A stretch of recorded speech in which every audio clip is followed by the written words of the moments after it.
Hello everyone, this is Devil May Cry, or DmC Devil May Cry, even though that sounds silly.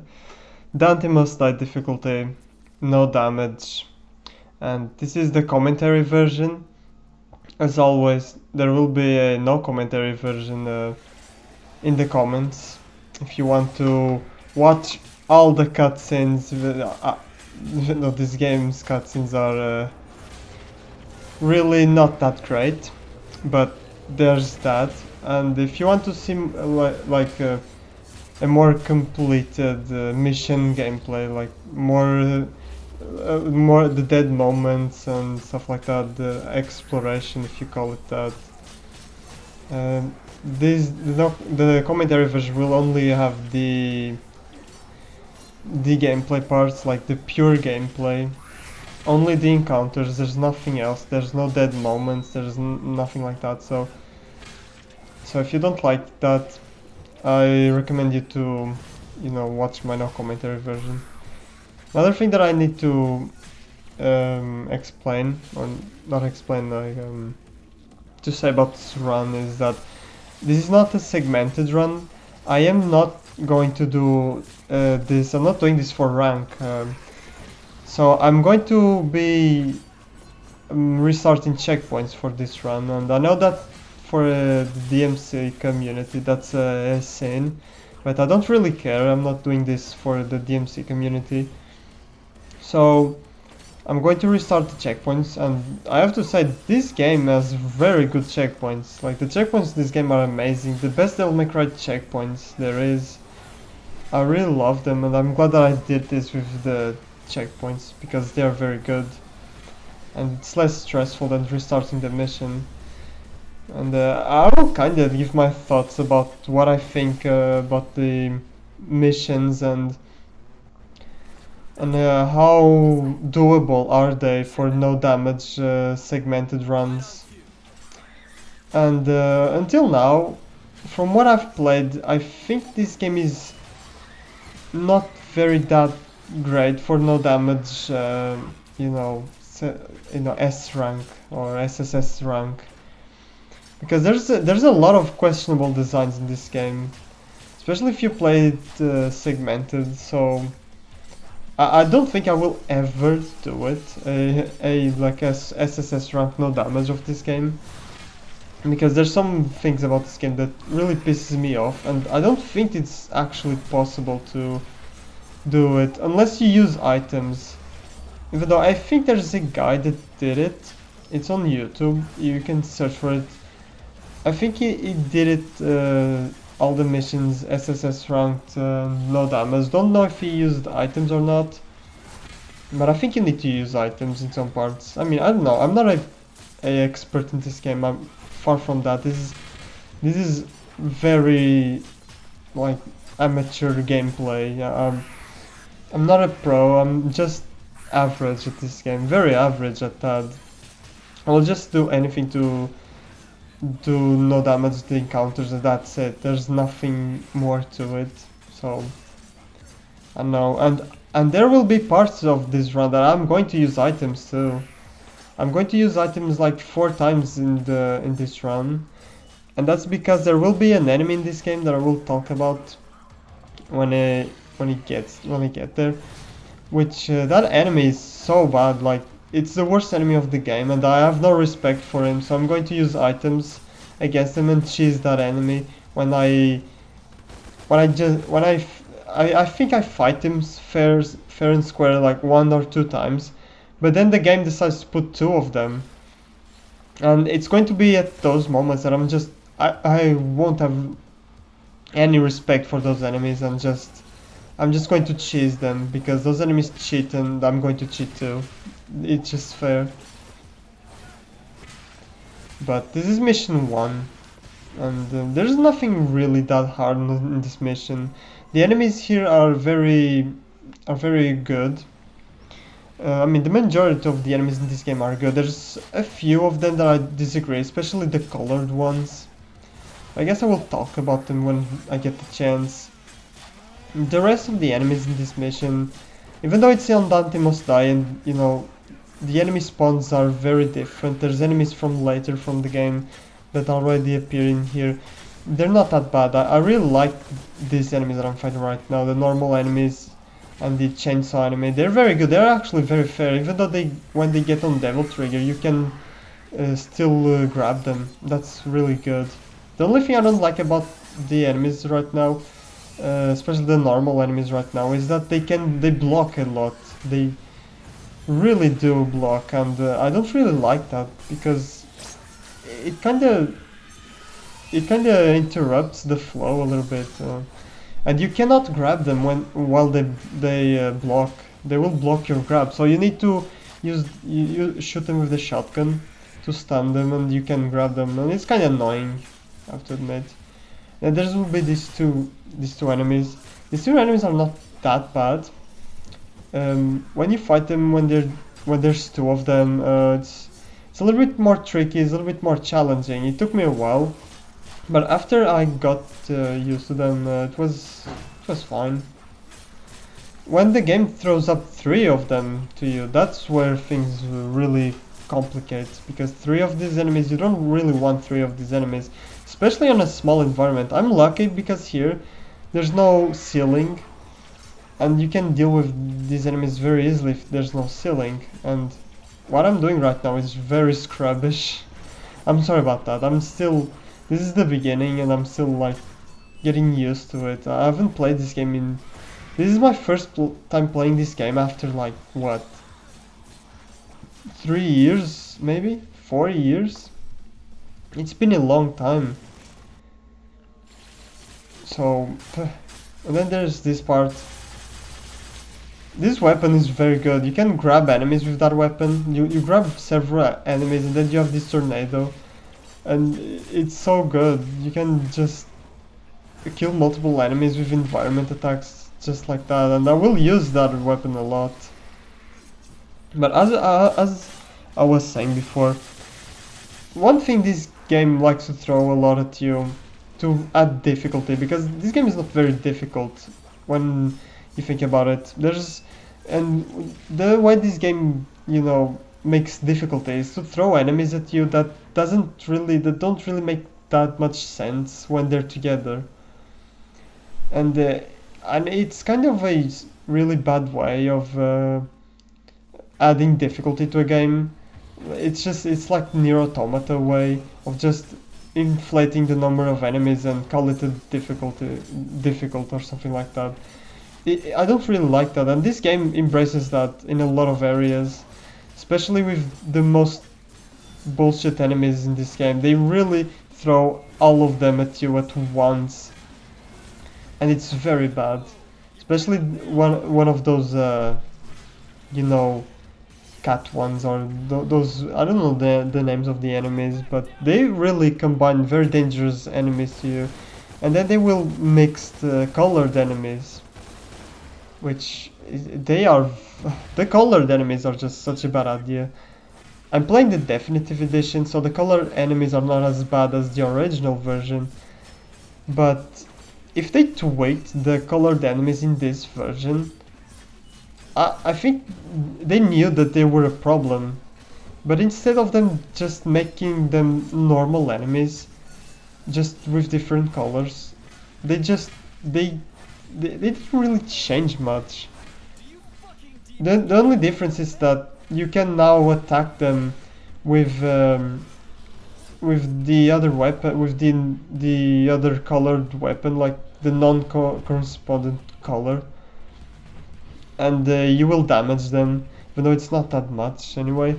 In the original version, if you hit a red enemy with a blue weapon, he would hyper armor, and you would get stunned. It would like parry you, so you couldn't even damage him, and you would get stunned. It was very bad. But instead of them fixing that and just admitting those enemies suck, and making them like normal enemies, they instead made you that you don't get stunned, and they still get armor. I think it's stupid. It just doesn't change anything. They still have armor. It doesn't change anything, It's still limiting your choices to combat them. And you'll see a lot of instances when I fight those enemies where I'm going to fight them in the most cheesy way, in most scrubby way, because that's what the developers intended. I mean, if you're going to make an enemy to limit your options, your fighting options, you're just going to make players play like I'm going to do. Just cheese the enemies because that's the only option. That's why the other Devil May Cry games never do that. The other Devil May Cry games are never limited like one type of enemy to a weapon.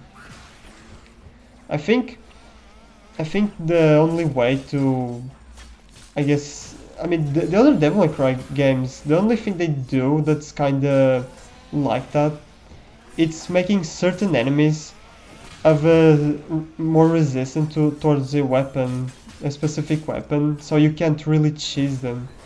But it's not like they can armor through it. It's just that it's not very, I guess, how do you say? It's not very. Oh man, I forgot the word, but it's not very efficient to use that type of weapon, I guess.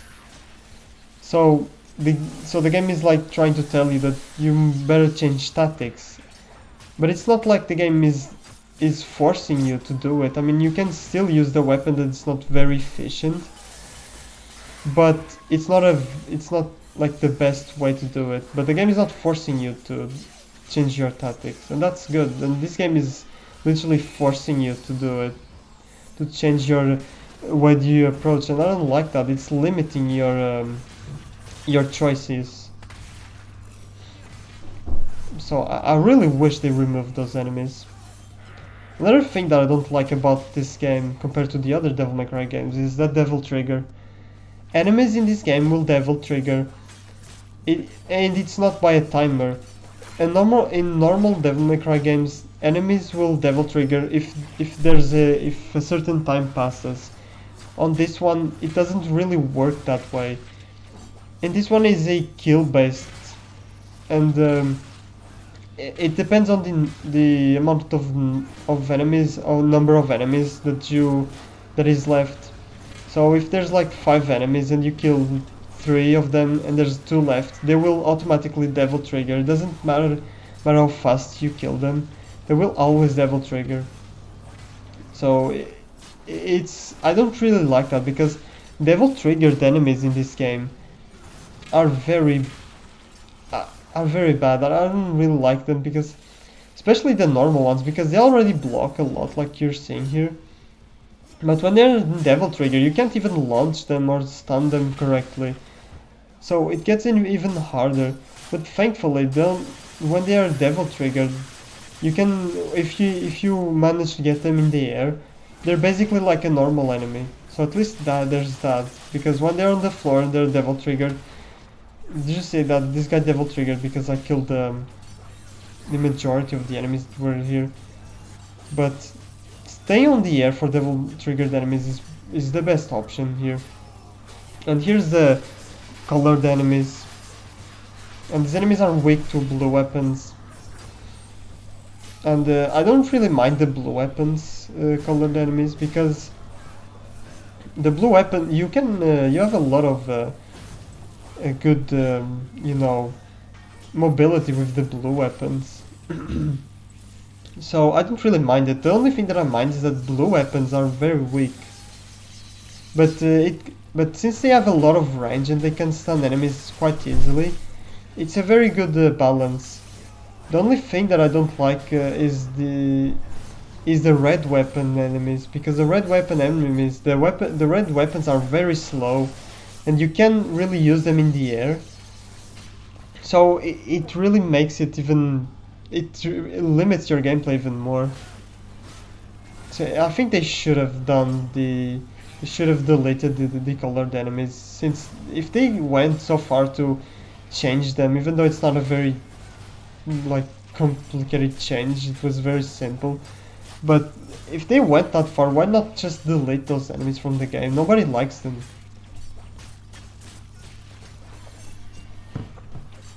It just makes the game more limiting.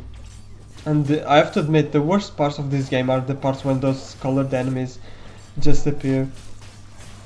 Those colored enemies, they're literally as soon as a colored enemy appears on a fight, I immediately stop having fun, because this game is fun and I like it. But as soon as a colored enemy appears, I just immediately stop having fun. It's really bad. I don't like it. You're having like a lot of a good time. You're doing like really cool combos and stuff like that, and then a like blue colored enemy will appear and just ruins everything. And the worst ones are the like the cat ones. The cat colored enemies are just the worst. Those really throw off your flow of the combat, of the battle. And we're already on mission 3. Still, the enemy variety here is not that bad, but it's a little bit tricky still. I think the mission where things are going to be a little bit more complicated is maybe in the next mission, because they will introduce the enemy that I really hate. But my least favorite mission has to be mission 18. I really hate mission 18. They do some of the worst spawns in this game. They combine the worst enemies too. And I really hate it. But this is a spawn of normal enemies right now. And it's not hard, these ones. I have a lot of fun fighting these ones. I just don't like when they block. They shouldn't block. It's one thing I like about Devil May Cry games, that normal enemies, like the scrub enemies, they are easy to kill. They are just there for style or to make you feel good, like feel powerful. And then the really strong enemy appears, and you feel the threatened and stuff like that. But in this game, it's very different. Every enemy is quite powerful in its own way, because these enemies, they are very weak, but they block. And then there's other enemies that dodge. And there's literally just two types of weak enemies, and they just block. They block or they dodge. And I'm going to use the devil trigger here for this enemy. This enemy is not that hard. I'm going to cheese him a lot though. The devil trigger in this game is another thing that I don't really like.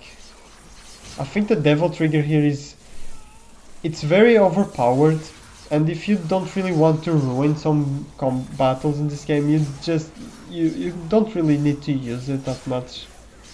I'm only going to use the devil trigger to fight the masked enemy, because that's the enemy that I hate, and it doesn't really deserve any respect. So I'm going to always cheese him with the devil trigger. And there's no other way about it. That enemy is just so badly designed. It cheats a lot. I mean, he teleports. I'm not talking about these normal teleports. His normal teleport is actually the fairest trick, like move that he has.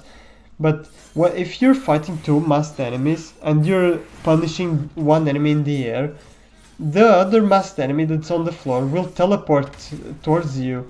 But it's not like the normal teleport. It's like a very glitchy, like cheating teleport. He will glide towards you, and he will literally counter your attack. But you're not fighting him. You're fighting his friend, and he's going to counter you.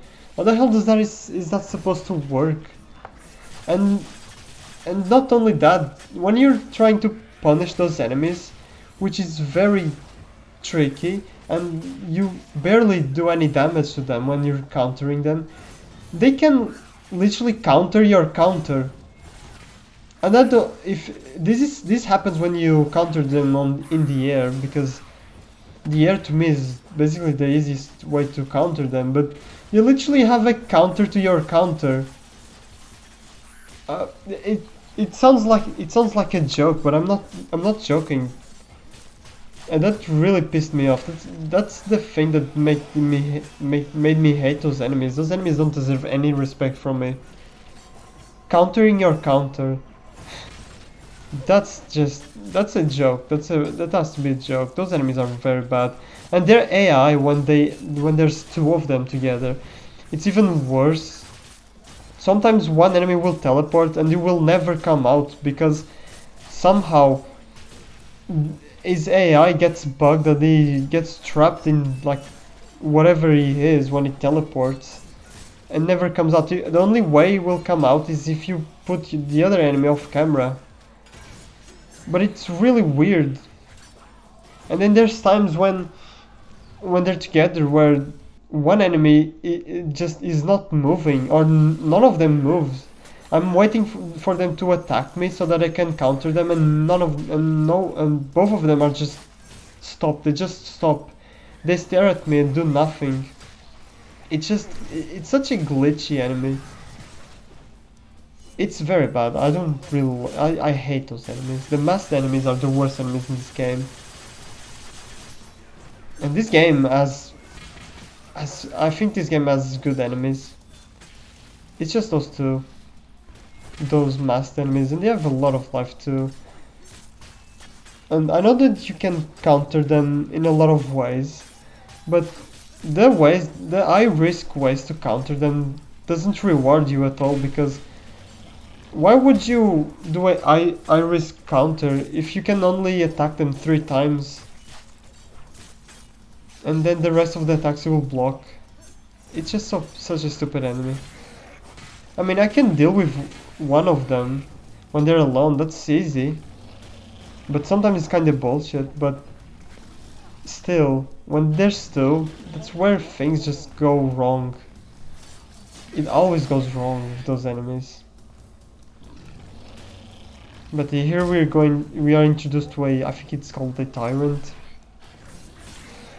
And the Tyrant is very easy. You just need to make him, go against the wall. If he hits a wall, his armor will disappear, and you can attack him from behind. You grab him from behind, and he will fall, and you can punish him like that. And this mission is very short in terms of encounters. There's only a handful of encounters here. They're quite hard. They are quite hard. There's a lot of enemies in these encounters, and the checkpoints are not very. The checkpoint's not very short. It's quite a long one. But at least the checkpoint is on this encounter. I mean, Devil May Cry games are one of those really arcadey games where the checkpoints are very far away from each other. Doesn't matter how many battles you did. Sometimes it's like 5 battles away. I mean, I think Devil May Cry games only have 3 checkpoints per mission. One at the beginning, which, I mean, that's not really a checkpoint, it's just restarting the mission. And then one at the middle, and one at the boss. And that's it. That's all the checkpoints you get. Though I think Devil May Cry 3 has more checkpoints because that game has longer missions. But and Devil May Cry 1 doesn't have checkpoints too. If you die on Devil May Cry 1, you restart the mission.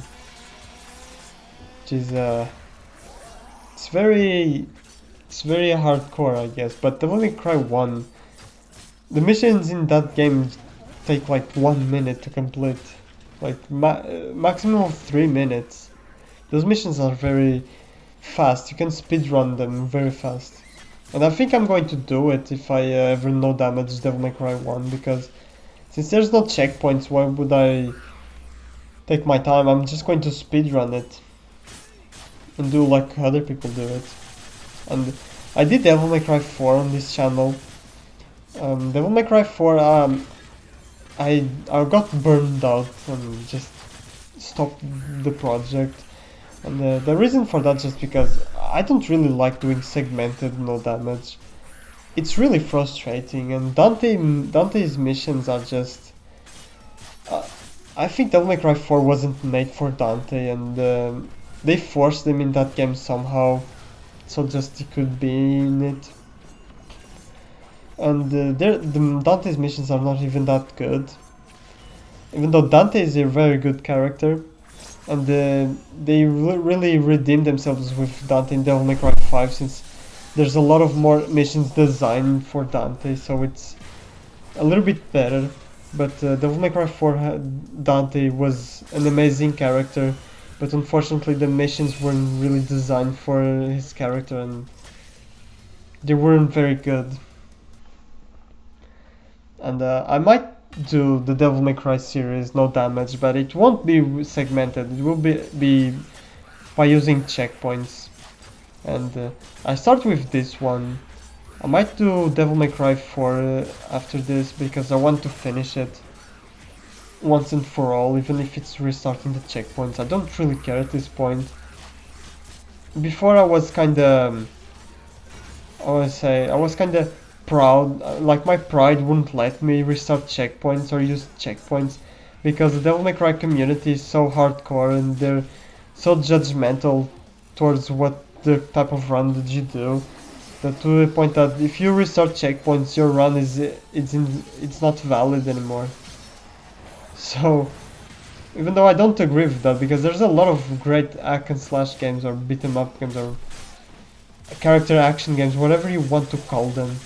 There's a lot of great games where they use checkpoint systems and still give you the best rank. And you still can do no damage runs for those games, and it still counts as no damage run and nobody complains. And I'm talking about Bayonetta. Bayonetta games do that. You can restart checkpoints and still get the highest rank and the no damage. And the Metal Gear Rising, you literally can restart checkpoints. The checkpoints are so good in that game and still counts towards the no damage, so I don't see the problem of restarting checkpoints in Devil May Cry games. The only problem I see is that you don't get a good rank at the end, and that's meaningless to me because I'm not a rank player. Ranks are meaningless. And like, ranks are so meaningless. There's no reward for no damaging SSS rank this game. The only thing that you might get is like in Devil May Cry 4 you will get a no damage bonus, but the bonus means nothing. It just adds nothing to the difficulty. What is that for? It's just a bunch of words.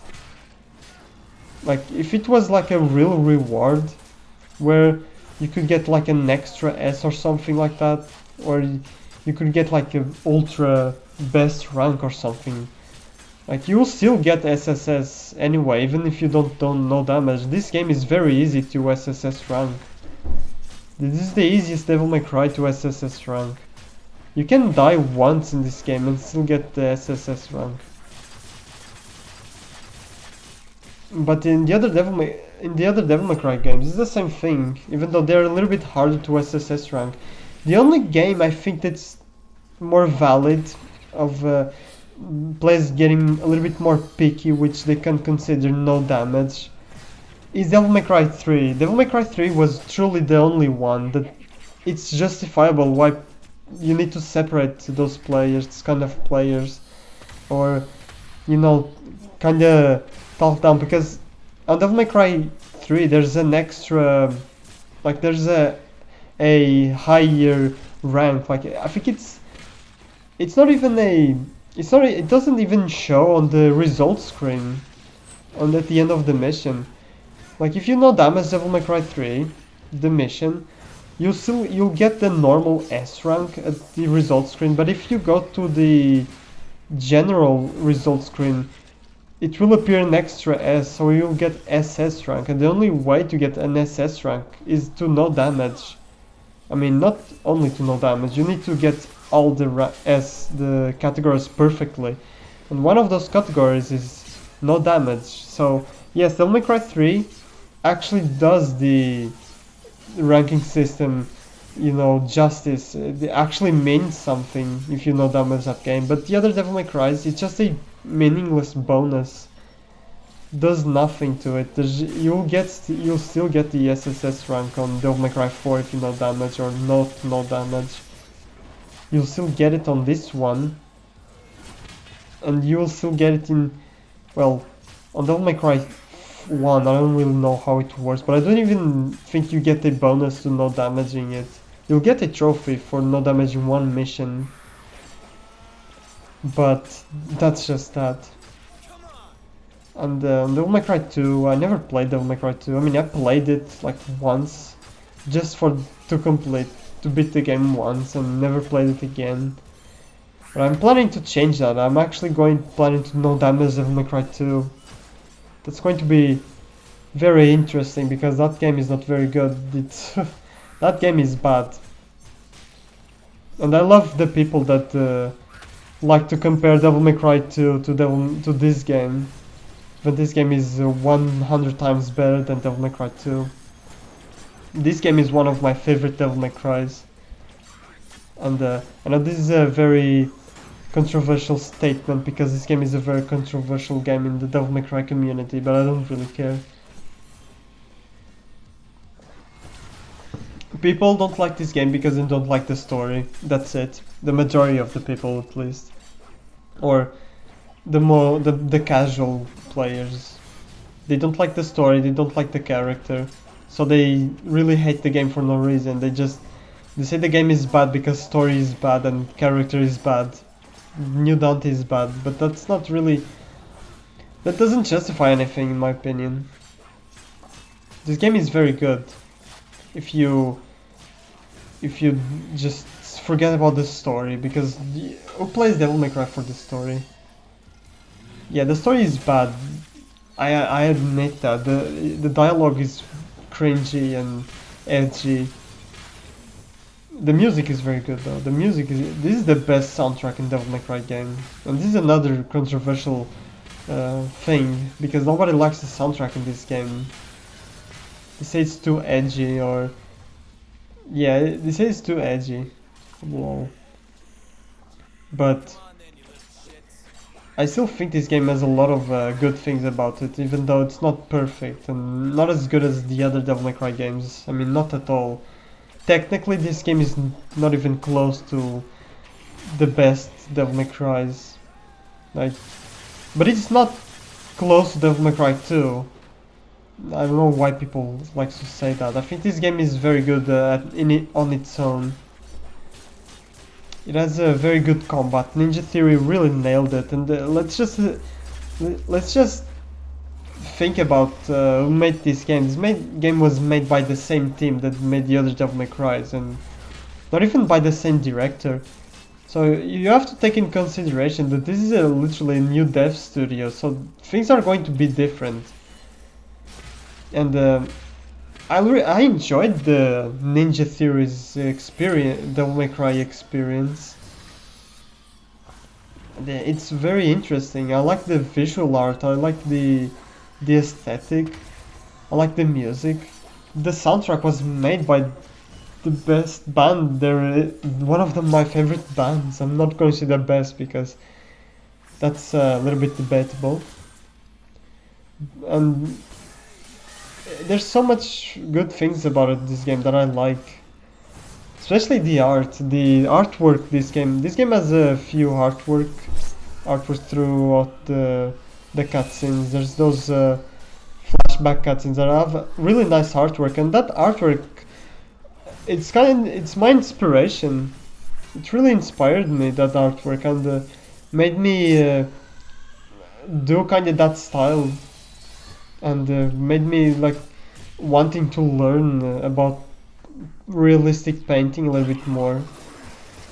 So it just there's a lot of things that I like about this game. But I have to admit, after this run, there was a lot of aspects to this no damage run that made me not like this game as much as I did before, when I just ranked this game and did the platinum.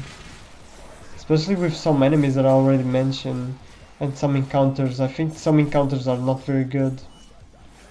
I think this game is better played if you don't do no damage. Honestly, there were times where I was just not liking the experience very much, and I'm going to admit that.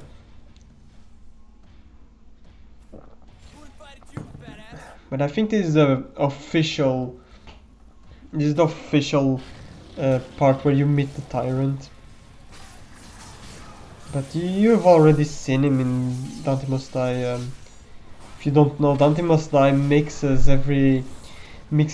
types of enemies. The enemies from the end of like not the end of the game, but from later parts of the game will appear like earlier in Dante Must Die. Another thing that I tried about this game before I did this run was Gods Must Die difficulty. Ninja Theory added the Gods Must Die difficulty, and I have to admit that difficulty is not very good. It's just, I don't know why they added that difficulty. I don't need that difficulty. It's impossible to no damage that difficulty. First of all, I don't think it's possible. It just makes every enemy a pain in the ass to fight. It's just Nier Automata, this game. They literally just embrace that giving armor to enemies and giving more health and make them hit every attack without reacting is a good difficulty design.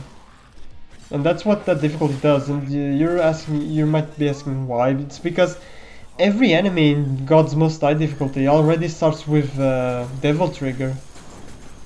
So imagine fighting already enemies that are already really bad without the Devil Trigger. Imagine like fighting them with the Devil Trigger already. It's insane. I tried the first mission. Just trying to do it normally without dying was a pain. And I think I recorded it, the first impressions for that difficulty, but I ended up deleting it, unfortunately.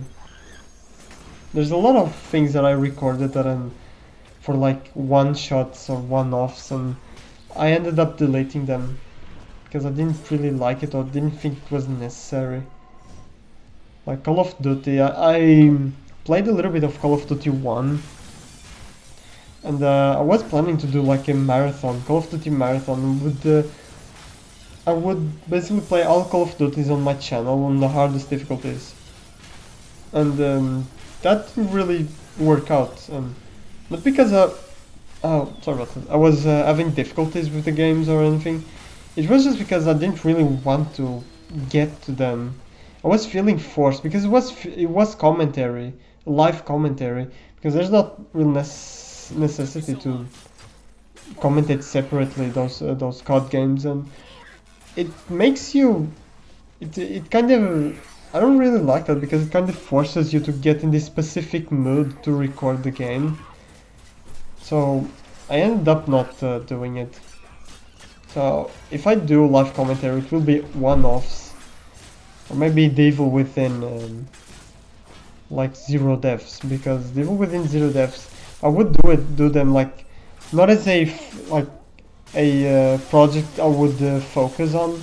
It would be more like a side thing, and since this is a side thing, I don't want to put too much into it. I would just do live commentaries of the zero deaths, and I'm planning to do zero deaths for The Evil Within again, because I really love that game, and I already know a lot more than I used to know when I did my last zero deaths.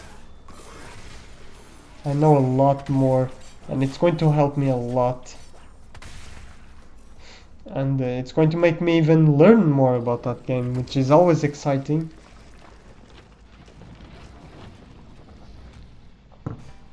And here's the red enemy. Red shielded enemy. And they're going to mix them with the ice. I don't really mind them mixing these enemies, because these enemies are not that lethal. The only thing that I don't like is just the red weapon enemy. Just the lack of the aerial attacks for the red weapons. That is just... It really pains me. But the red enemies are actually very easy, because especially these enemies, the knights. Knights are very easy to deal with because they don't have a lot of moves. The red ones, especially the red ones. This one, the blue one has an ice attack. I guess he has a normal melee. The red enemy has an AoE, which is so easy. It's not even a threat. You literally are just forced to equip the best weapon to not get the AoE to affect you, to damage you. So If it was the blue weapon, I could kinda see it as annoying because the blue weapon just doesn't damage anyone. So it would be like, okay, I would have to temporarily do minimal damage to enemies around me. But even if I don't want to use the red weapons when it does AoE, I can just do this. Because aerial combos on this game are very powerful, as you can see. And they are not technically hard to pull out, hard to pull off. They're actually quite easy, and everyone seems to know how to do it, and it's not hard, just... And it's kinda silly, you can glitch the game like that. You can literally glitch the camera. It's really funny. Some people did do some really funny stuff with it. There's just these babies. The only thing I don't like about these babies are just their aim is just too good. Even when if you try to dodge that attack from the babies, good luck, because that attack has some really weird hitboxes where if you try to dodge it precisely, it will kinda you know, backfire, because he shoots more than one time and it shoots very quickly. So you literally need to spam dodge like in Nier Automata, which is something that I don't really like. And these enemies are not that hard. The red variant of those cat enemies are kinda... they're not... I'm not gonna say they're easy, but they are something, I guess.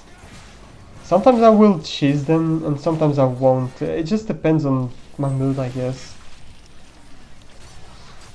And it's not a bad spawn at all.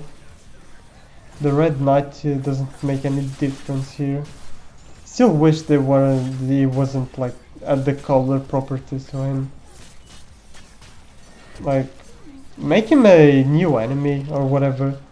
Just delete the armor that he has when you attack him with other weapons. Like, make him red, make him have the AoE. Just make my attacks stun him with the other weapons. And there, as you can see, I just cheesed that enemy.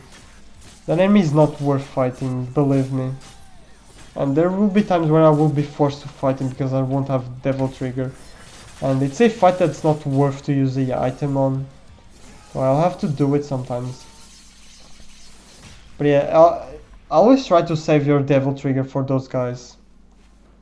Because they are a pain. They're the worst thing about this game.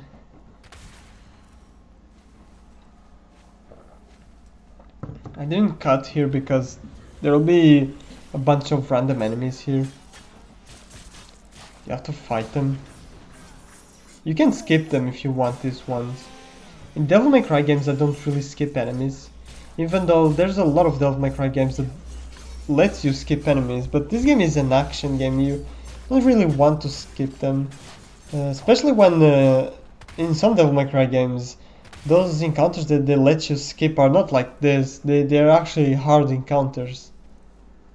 But if you feel like you can't take them, I guess you can skip them. Especially if it's a segmented run. One thing about run really... This comes from the mentality of hardcore Devil May Cry players. If you skip fights during a segmented run, no damage run, your run is, for some reason, is inferior and almost doesn't count as the run, just because you skipped enemies on a segmented run that takes like 10 minutes to complete every time. It just... I don't really get that mentality, that really hardcore mentality. I mean, I couldn't understand if the game was too easy, but it just... Devil May Cry is already a hard game as it is, and making that elitism, it just doesn't help. If it was with checkpoints, I would understand. I mean, I would want to fight them if it was checkpoints, because there is not really that much of a consequence if I do.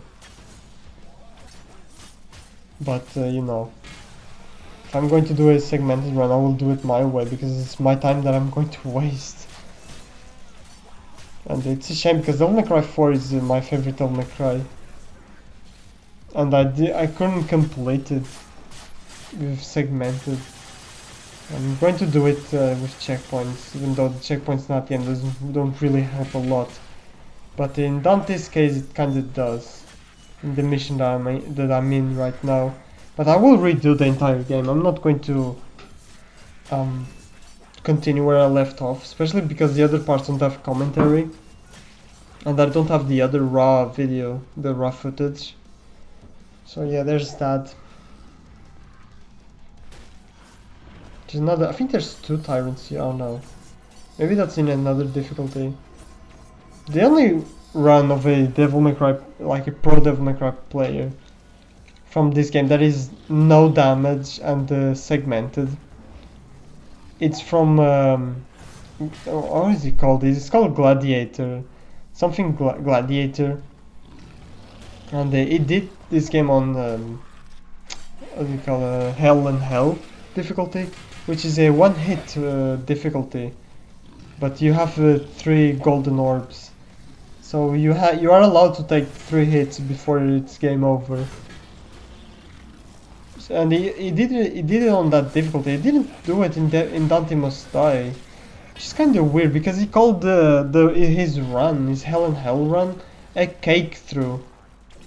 Like, if you were going to call it that, why didn't you go for Dante Must Die, which is, it's way more harder, and probably wouldn't call it a cake through. Because I thought that the enemy arrangements was going to be Dante Must Die, and I was kind of watching his run to see how he dealt with the enemies I didn't like. And guess what? When I watched his run, the parts where enemies I don't like spawn, in his Hell and Hell, it's different. It's easier enemies. It's easier spawns. The spawns are not as bullshit. So I was quite disappointed. I don't know why he's calling it cake through if he deliberately did Hell and Hell, since it's easier. And this is the second boss of the game. The bosses in this game are not very creative. I mean, visually they can be creative, but mechanically they aren't creative. I mean, this is just a platform boss. This is as mechanically complex as a God of War boss. Like a platform God of War boss. The only difference is that you have a lot of more choices to engage with him. But it's not that much. There's only 2 bosses that are kind of platformer bosses in this game. Mundus' Spawn is kind of not a platformer. He has movement freedom, like the Hunter, but he's not as mobile as the Hunter, so he's kind of stopped. He just doesn't move a lot. Actually, it doesn't move at all, if I remember. It just stays in one place and just attacks you. So, I don't know. And the rest of the bosses are just platform bosses, and that's just Virgil. Virgil is probably the hardest boss in this game, and the most complex boss in this game. And I'm not calling Virgil boss fight complex. I'm just saying that compared to these bosses, because Virgil boss fight's not really that complex compared to the previous Virgil fights from the other games. No, and Devil May Cry 1 was way harder, and Devil May Cry 3 was... Devil May Cry 3 Virgil is just... He is something. It's probably the hardest boss in Devil May Cry games, Virgil. And Devil May Cry 5... Devil May Cry 5 is a little bit easier than Devil May Cry 3. Still a little bit challenging. But if you know your Royal Guards, it's fine. I mean, if you choose like Faust, you can end Virgil in like 1 second, which I won't do if I do a run for that game. I don't want to do that. I want to do it legit. So Royal Guard will be to deal with Virgil.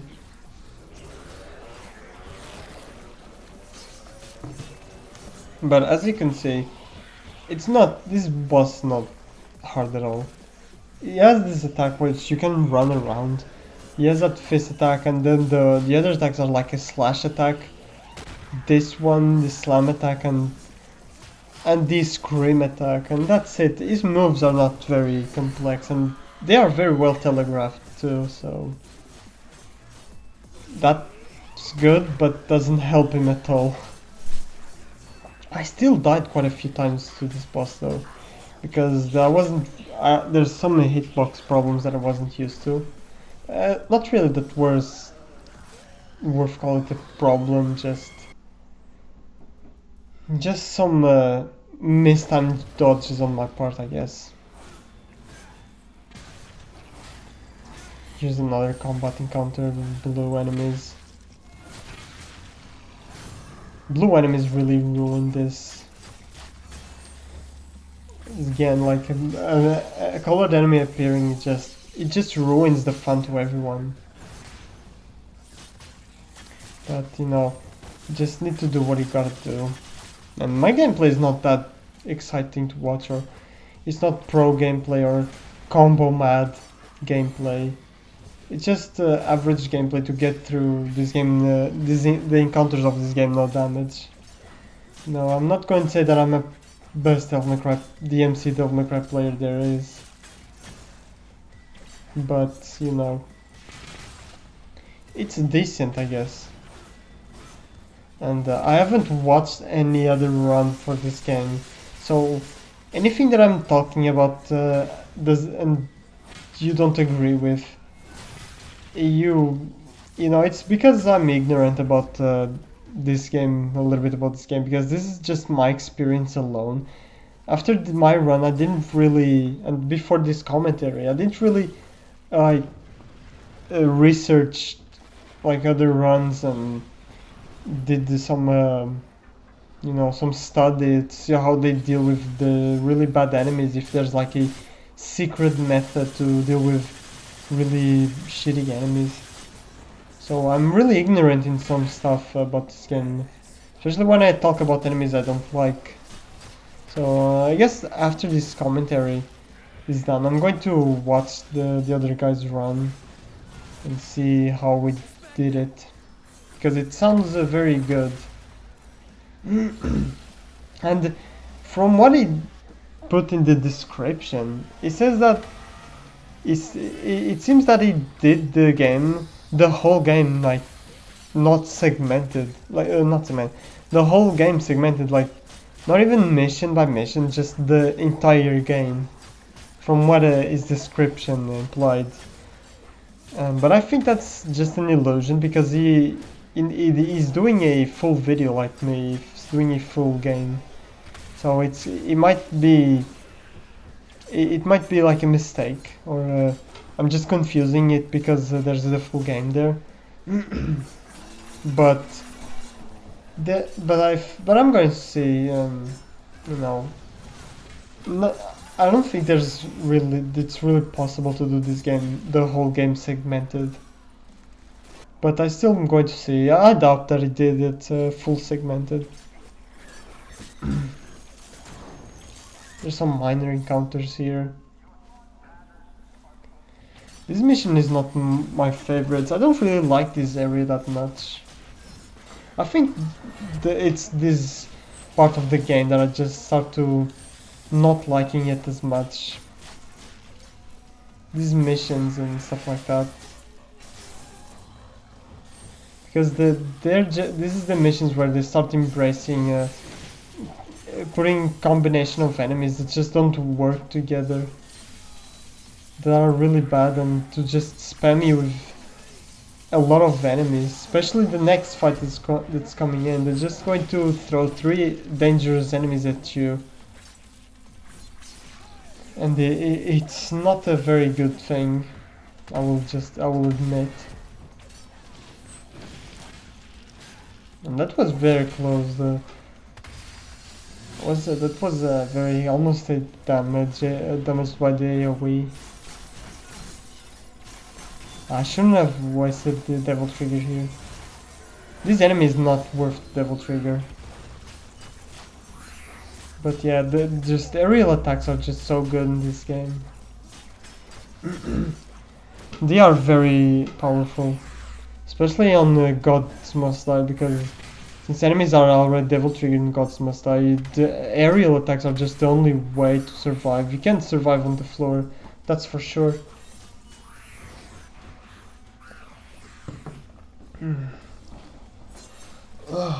Surviving this game on the floor when the enemies are Devil Triggered, just death wish. Devil May Cry 4 is the same thing. I mean, every Devil May Cry game is the same thing about Devil Triggered enemies. Especially Devil May Cry 3. And Devil May Cry 3, your aerial options are not very good either, because Dante as aerial options was more a thing introduced in Devil May Cry 4, when you could style switch with Dante, and Nero made it really accessible. And by the way, this is the part I was talking about.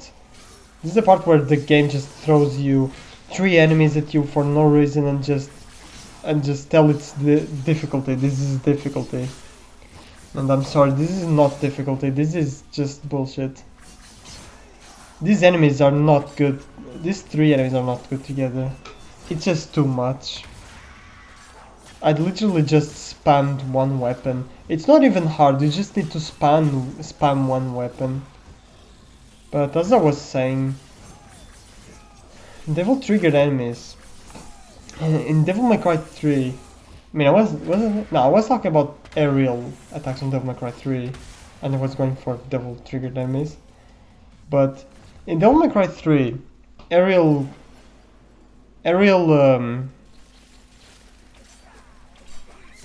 oh, I just got I'm sorry about that, I just got a notification from someone. Aerial attacks weren't really a thing. There was a Devil May Cry 4 thing because they introduced style switching for Dante, and style switching was an amazing addition, and players got really creative with it. And that just allowed people to be very creative and doing aerial attacks and doing combo videos like that. And Devil May Cry 3 didn't really allow you to do it that much. I mean, you could still do it, and there's videos of people doing it, but it's just people spamming the same attack with Agni and Rudra. Or what is it called? Is it Rudra? Rudri? I forgot about that. I haven't played Devil May Cry 3 in decades. Just kidding, years, okay? Not that old. But Agni, it's just Agni and Rudra, because those are the only weapons that are good at air attacks, and maybe Rebellion, Swordmaster, much more, maybe Nevan, the guitar. Even though the guitar is just to keep enemies in the air and not to attack them while they are in the air. And this is all I know from the combo videos that I watched. I'm not really an expert on it. I'm not really interested in combo stuff, but I like to watch videos once in a while. So Devil May Cry 4 made it really accessible, especially with Nero. Nero is a very accessible character. It's still not as easy to maintain enemies in the air like on this one. This game, it makes it like a joke, because Nero, you still need to because enemy step in this game is just takes no effort to pull off. There's almost no inertia in this game too, so enemy step here is so easy to pull off. You just need to pull enemies towards you, and the enemy step is so generous in this game, and it's not the case with Nero. In Nero's case, enemy step is still hard to pull off. You need to practice a lot too, so if you want to keep enemies in the air. But where I want to go with this was that Devil Triggered enemies in Devil May Cry 3 are the dangerous enemies, and not really for a good reason, sadly, because they're really dangerous, because Devil May Cry 3 boosts their health by like a million. It's crazy how devil triggered enemies work on Devil May Cry 3. You want to kill as much enemies as you can before the devil trigger, and be ready to do the devil trigger explosion a lot in that game, because even if you charge the devil trigger explosion for like half of your devil trigger bar, it still takes a lot to kill enemies devil triggered. It's insane how hard the devil trigger enemies are in that game. But if I'm not mistaken, I don't remember correctly because I haven't played that game in a long time. If I'm not mistaken, I think you can still stun those enemies. Enemies don't armor through your attacks, if I'm not mistaken. Am I mistaken about that? I don't think they armor through your attacks, or do they? No, I think they do actually. They armor through your attacks still. So they're kind of the same case as devil triggered enemies in this game. They still armor, they're still hard, though this game made a very good balance by giving a decent amount of health. If Gods Must Die difficulty in this game had the same amount of health as Devil May Cry 3, this game would be nearly impossible, especially when you don't have devil trigger explosion. But that's that's one thing. So it's just insane, Devil May Cry 3. And speaking of Devil May Cry 3, I want to do a no damage run for it. Obviously, I will use checkpoints. Obviously, I'm not insane. I'm not that type of person that puts that amount of time into a game. I mean, I do it for the Devil Within, of course, because Devil Within is my favorite game ever, and Devil Within is not insanely impossible. You know, Akumu difficulty is a very balanced difficulty. It's a very fair difficulty. You know, Devil May Cry 3, Dante Must Die difficulty in it's just borderline. It's borderline insane and borderline bullshit, you know. And I say borderline because there's still some good things about it, like 80% of it's good. But just the devil trigger and some enemies in that game they just don't help with that, do they? And some boss fights, some choice of boss fights. The Jester boss fight, especially in Mission 5. Ugh. Imagine doing that. I know people that are very into Devil May Cry games, especially Devil May Cry 3, and I've heard them talk about their progress on the SS rank for Devil May Cry 3, and Mission 5 was that mission where they were just they just left it to last, because to one of the last missions, because just the missions are so long too, and there's like really bad boss fights, like the Jester in Mission 5. The Jester, or is it called the real name? I think it's the Jester, right? Really bad addition to the definitive edition of that game, or the special edition. I wish you could just remove that enemy from that edition. Unfortunately, the only edition you can get officially for the current generation of consoles, you know, and for the PC version, yeah, the current generation, the HD remastered, which is the version that I'm going to play. I already bought it. I haven't touched it yet, but I'm planning to touch it. And you know, it's going to be fun because I love Devil May Cry games, even though I'm not going to do them seriously and I'm going to restart checkpoints. I still love to play them. They're really fun games and they're challenging. Even if you restart checkpoints, they're very challenging games. So don't let anybody tell you just because you restart checkpoints in a Devil May Cry game and you no damage the game that what you did was, you know, was just something that's not worth anything. It is challenging. It's not as challenging or as stressful as, I mean, it's more not as frustrating, it's not as stressful, because the challenging is the same. You're fighting the same enemies. you're just not frustrated all the time, you know. Especially Mission 6 in Devil May Cry 4. Oh man. Mission 6 in that game is just terrible. The window boss, like Agnes boss fight on Mission 6 is... it's a work of art, I will tell you. It took me 3 days or something like 3 days, like 6 days to get through that entire mission without dying and without taking damage. I mean, without taking, you know, no damage, like doing the entire mission without taking damage. It took me 6 days. It's what, a 6-minute mission? 3-minute, like 5-minute mission? If you skip the frosts. Just because of that, the window boss, because it's so bullshit. It's so random. You have to rely on a lot of RNG and by the way, this is where I'm going to use the Devil Star. No respect for these enemies whatsoever. They are very bad enemies. I hate them. They cheat, and I already talked about them at the beginning. They teleport, they glide towards you when you're attacking their friend, and they counter when you're not even attacking them. They counter your counter. Their AI is bad when they're alone, and the punish for them is terrible, and they have a lot of health. What more can I say?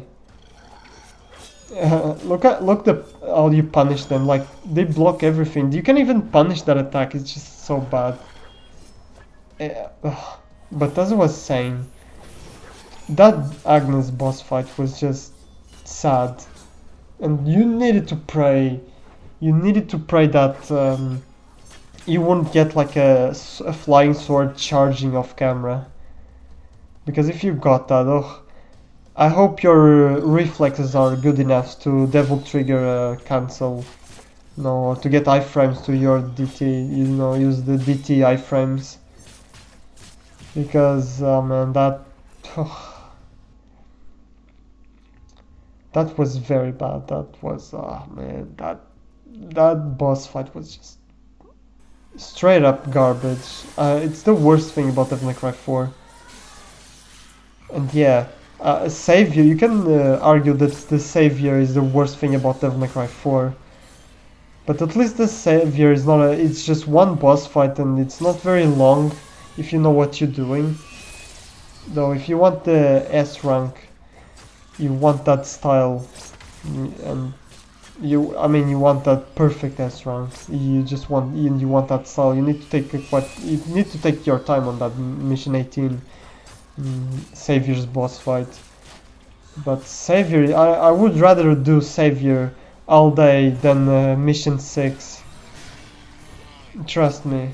If you've done mission 6, no damage, segmented, you know what I'm talking about. Even doing it with the checkpoint is still bad, because the only thing that's frustrating about that mission is literally that boss, and the only thing that you need to deal with before that boss is just some really easy enemies, the shark enemies. You just need to deal with the shark enemies and the dice game. And the dice game, you don't even fight anyone in the dice game, so it's not even difficulty or challenge. It's just boredom. It's just why would people call restart checkpoints just not as good? Just because you didn't suffer through the boredom of that game, it doesn't make you a better player or make you like your run more valid. But whatever. People are weird, People are very weird. People are very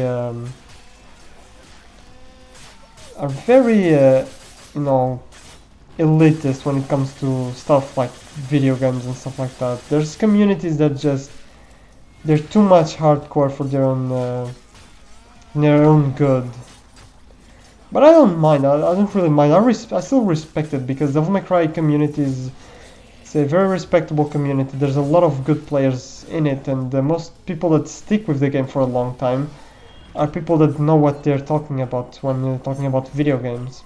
They don't go for video games for the story or for the graphics. They just go for the raw gameplay. And I like people like that. Even though lately I've been adding cutscenes to my no commentaries, but that's just a choice because I've been having always those comments in my videos saying, "Oh, you should include cutscenes. You know, you shouldn't skip the cutscenes. You should let the cutscenes play and stuff like that." And I'm like, okay, I will satisfy everyone then. You know, even though these videos are for myself, because I love to hear myself talk. Yeah, I'm egotistical like that. I'm a really how do you say? Fuck, I forgot the word in Portuguese in English. Yeah, I'm narcissistic like that, you know. But you know, the objective for my videos is not to get anywhere on YouTube or to please anybody. Far from that, I'm not pleasing anyone, especially the Devil May Cry community. Those guys are hard to please. But you know, it's just it's 100% for myself. You know, to practice my English, make my English better, which slow progress. It's getting there. Definitely getting there. It's to get me better at speaking. You know, it's a distraction, a hobby. You know, from my main stuff. You know, my main stuff. I literally, I'm so isolated, working on my main stuff that you know, video games and talking to like doing commentaries and talking is just good. You know, it's a good variety. You know, but yeah, I don't even remember where I wanted to go with this.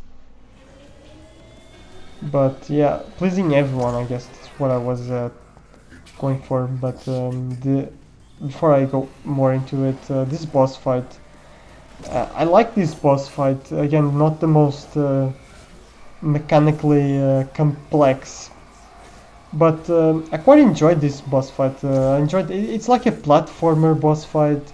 You have to admit that this Ninja Theory, even though they are like a platform bosses, they are just in one place, don't move.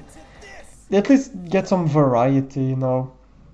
They are very creative with it. I like what they did with the bosses in this game. They always do something different with them, even though Mundus is just Mundus is not even. I don't know. Mundus is just so bad.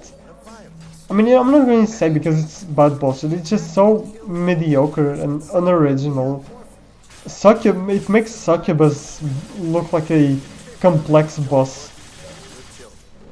But yeah, Bob Barbas, it's a very creative boss, and if you don't really know the patterns of his attacks, it can take quite a while to get used to him. But it's not hard to dodge its attacks, you know. But they're cool. They look cool. They make you do something, you know. They just don't want you to dodge like a slash attack or a slam attack. They, you know, want you to dodge these laser attacks, which is kind of cool. And they will throw you some enemies in this area. And these areas have checkpoints, by the way. It's not, you don't need to restart the whole fight. Which is amazing. Great choice on checkpoints, Ninja Theory. Ninja Theory, they know how to make fun games and fair games and still be fun and challenging. Not having some really arcadey, you know, no checkpoints difficulty, because that's how it was at the time. And you know, times are different now. You know, things are not like that anymore. And if you want to give players the choice to do that, you know, go for it. Give players the choice and reward them. Really reward them with that. But do not force that difficulty to the players that don't want to do that. Like in Tomb Raider, I wanted to do Deadly Obsession with checkpoints because I mean, it would be more interesting, you know. And especially when the accessibility options for Tomb Raider in the difficulties, it's very good, you know. You can choose the difficulty in everything, just like in The Last of Us Part 2. You can choose the difficulty on how the enemies behave. You can choose the difficulty on the damage that you do, the damage that the enemies takes, the stealth difficulty, the checkpoint difficulty. That's all the things you can select in Shadow of the Tomb Raider. But Deadly Obsession, the game is all set to very hard automatically. You know, every option, you can't change it, so you can't put the game on very hard and put or Deadly Obsession in every category and just put the checkpoints on like medium or easy. Oh, I almost bit my tongue. Or easy, and just have fun with it. No, you have to suffer through that boring game, that really boring and original game that just trying to be a movie. Shadow of the Tomb Raider just, it disappointed me a lot. And The Last of Us Part 2, proving to be a very good game, lets you to personalize your difficulty, just personalize your challenge. Like, you want to do grounded difficulty, which is a new difficulty they added to The Last of Us Part 2. You want to, I don't know if you can still go to the accessibility options on grounded, but I will assume that you can. But you can choose grounded difficulty, put the resources, and like imagine you want to do grounded difficulty, but you want to make your gameplay more aggressive. You want to do a less stealth approach and do it more with style. So you put the resources difficulty on easy, so you can get a lot of resources, and that's going to be your challenge run. You're going to do a run where you don't stealth a lot, and not stealthing on that game is actually quite hard, because that game is, the enemies in that game are very aggressive compared to the first game. And it's just so good. You can just personalize it. You can put the resource on easy and just get a lot of resources for the fights. You know, you can put the stealth on very easy if you don't like stealth. You can put the enemy AI on just done mode and just prone, and they will never see you, which is fun. It's kind of funny. I don't see the necessity for that, but okay. You know, there's so many options in The Last of Us, just to personalize your difficulty, and that, I think that's the future of I think that's the future, in my opinion. Not a lot of people don't like it because it just allows really average players or scrub players to get through the hardest difficulties without any challenge or without any, effort whatsoever. But I think that, but I don't care about those players. Those players can do whatever they want, I mean, yeah, the trophy difficulty will decrease a lot for a lot of games, I guess. People will get angry because trophies won't be worth the same, but trophies for me are worth nothing. Trophies, trophies were to me were something in some point of my life, but right now trophies are just, they're worth nothing to me. And the fact that the people that go after trophies are just average gamers that think that going for a trophy will make them better than the average Joe just that completes the game once and never, on normal never does it again, And good for them, but just because you have your platinum doesn't mean you're just this gamer god, You need to, if you want to be you can't be a gamer god for every game. You have to get you won't be like good at video games just because you have this amount of platinums. You literally just did the trophies once, the platinum once, and never going to touch that game. You'll eventually forget everything about that game and will forget how to play it. Believe me, I did the same. I thought that by getting the Bloodborne platinum, I was like good at Bloodborne, but then a few months after getting that platinum, went back to that game and then I forgot about everything. Because I didn't learn anything with the platinum. I literally didn't learn anything. Of course there's games that will push it and you will learn quite a lot, like Devil Within. That platinum made me fall in love with that game, and until this day I still play Akumu every day. And it made me learn about that game, made me play more, find out more about it, you know. Go see other runs, see how people do it, see what people discovered about it. It's always magical to see how what other players that played that game the same amount as you or more have to do, have to show you. You know, it's always exciting to see what kind of techniques they or strategies they found out, or if it's the same as yours, or if they found out something really powerful. You know, it's always so good to find out, especially with games like Devil May Cry. With Devil May Cry, when I did my Devil May Cry 4, every time I finished the mission, I would always watch other runners do it because I want to see how they did it and what's the best tricks, and just expand my knowledge about the game, you know. And it didn't take a platinum trophy. The platinum trophy for Devil May Cry 4 didn't change anything. I mean, Bloody Palettes, you still need to be quite good at Devil May Cry for the platinum because you need to beat Bloody Palace and with all characters, and that takes quite some time. Oh, okay. People will cheese it with super characters. I forgot about that. Okay, sorry.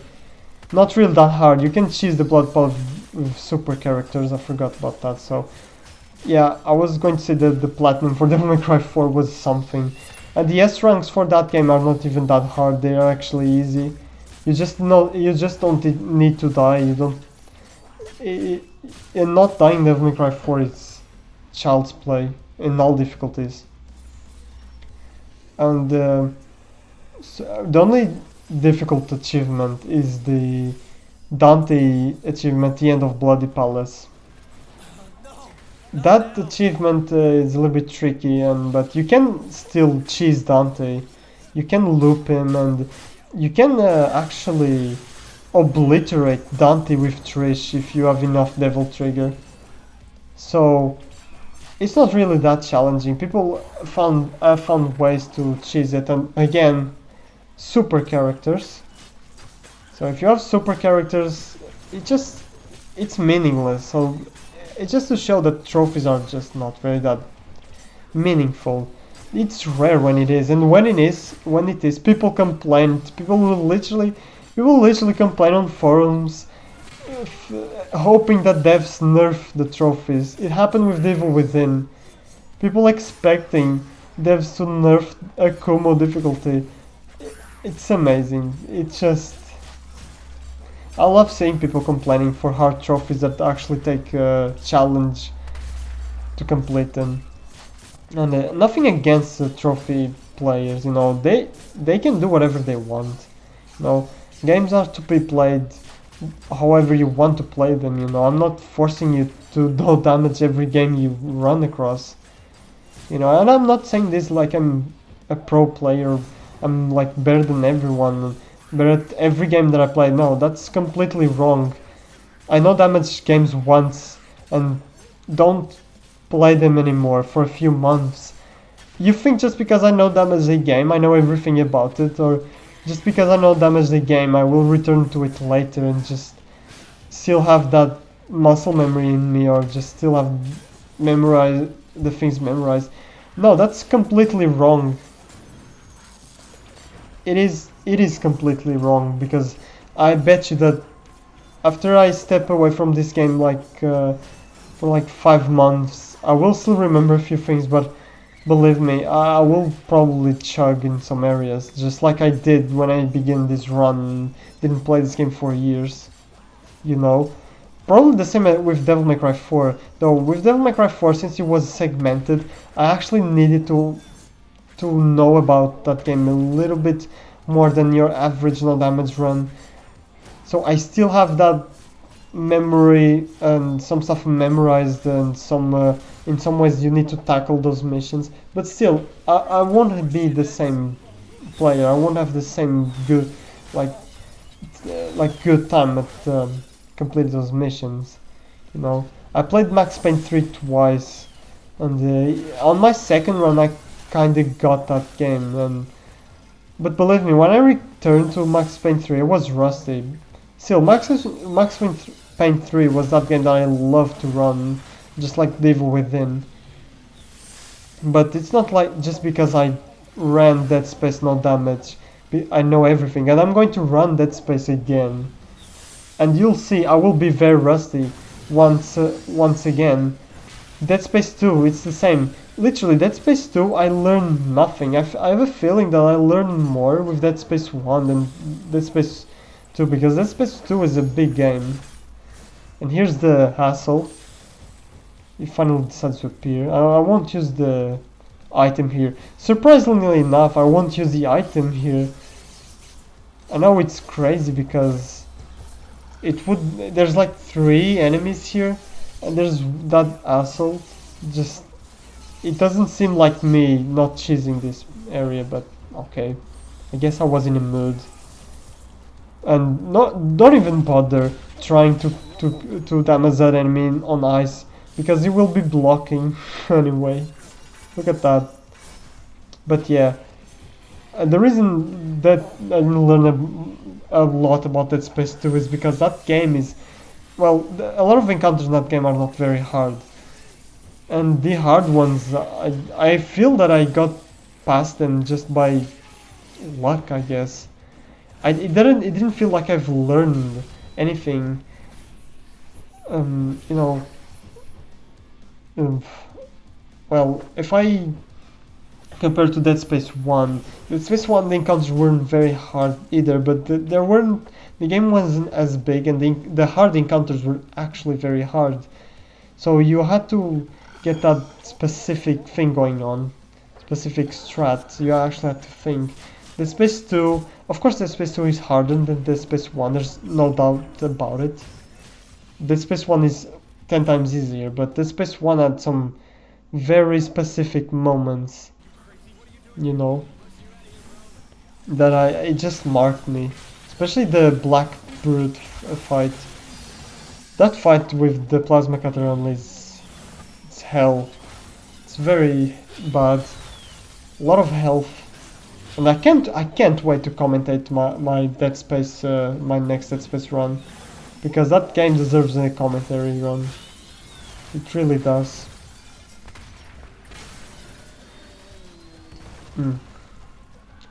But well, this mission, this is probably my favorite mission from these parts of the game, because I like. Well, mainly because I like the music that plays in these sections, because the encounters in here are actually very good. There's actually a very good variety of enemies, and there's no like bullshit encounters, and it's challenging too, and I love doing that.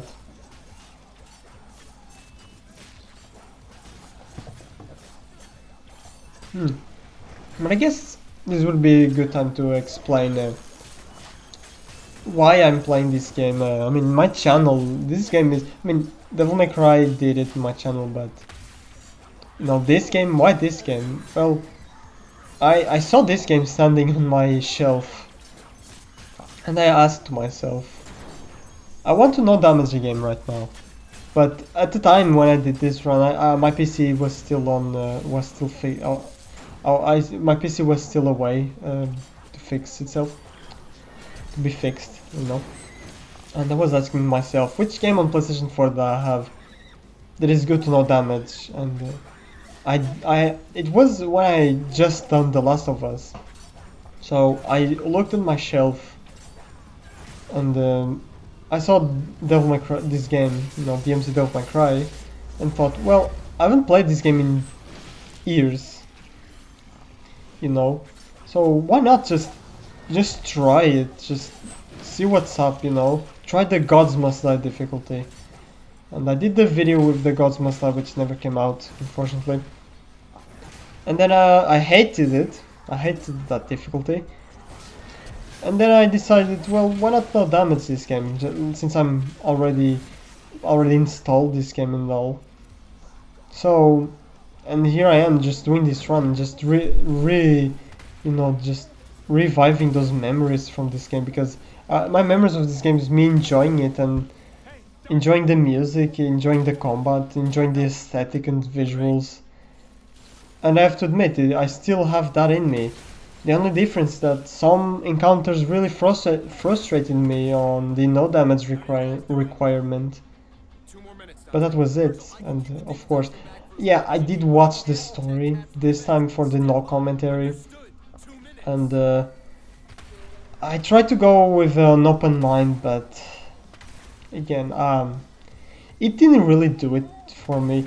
I see what they were trying to do, I see, but they really did a weird job at making this story seem deep in some parts, but not really, but making it seem so badly written.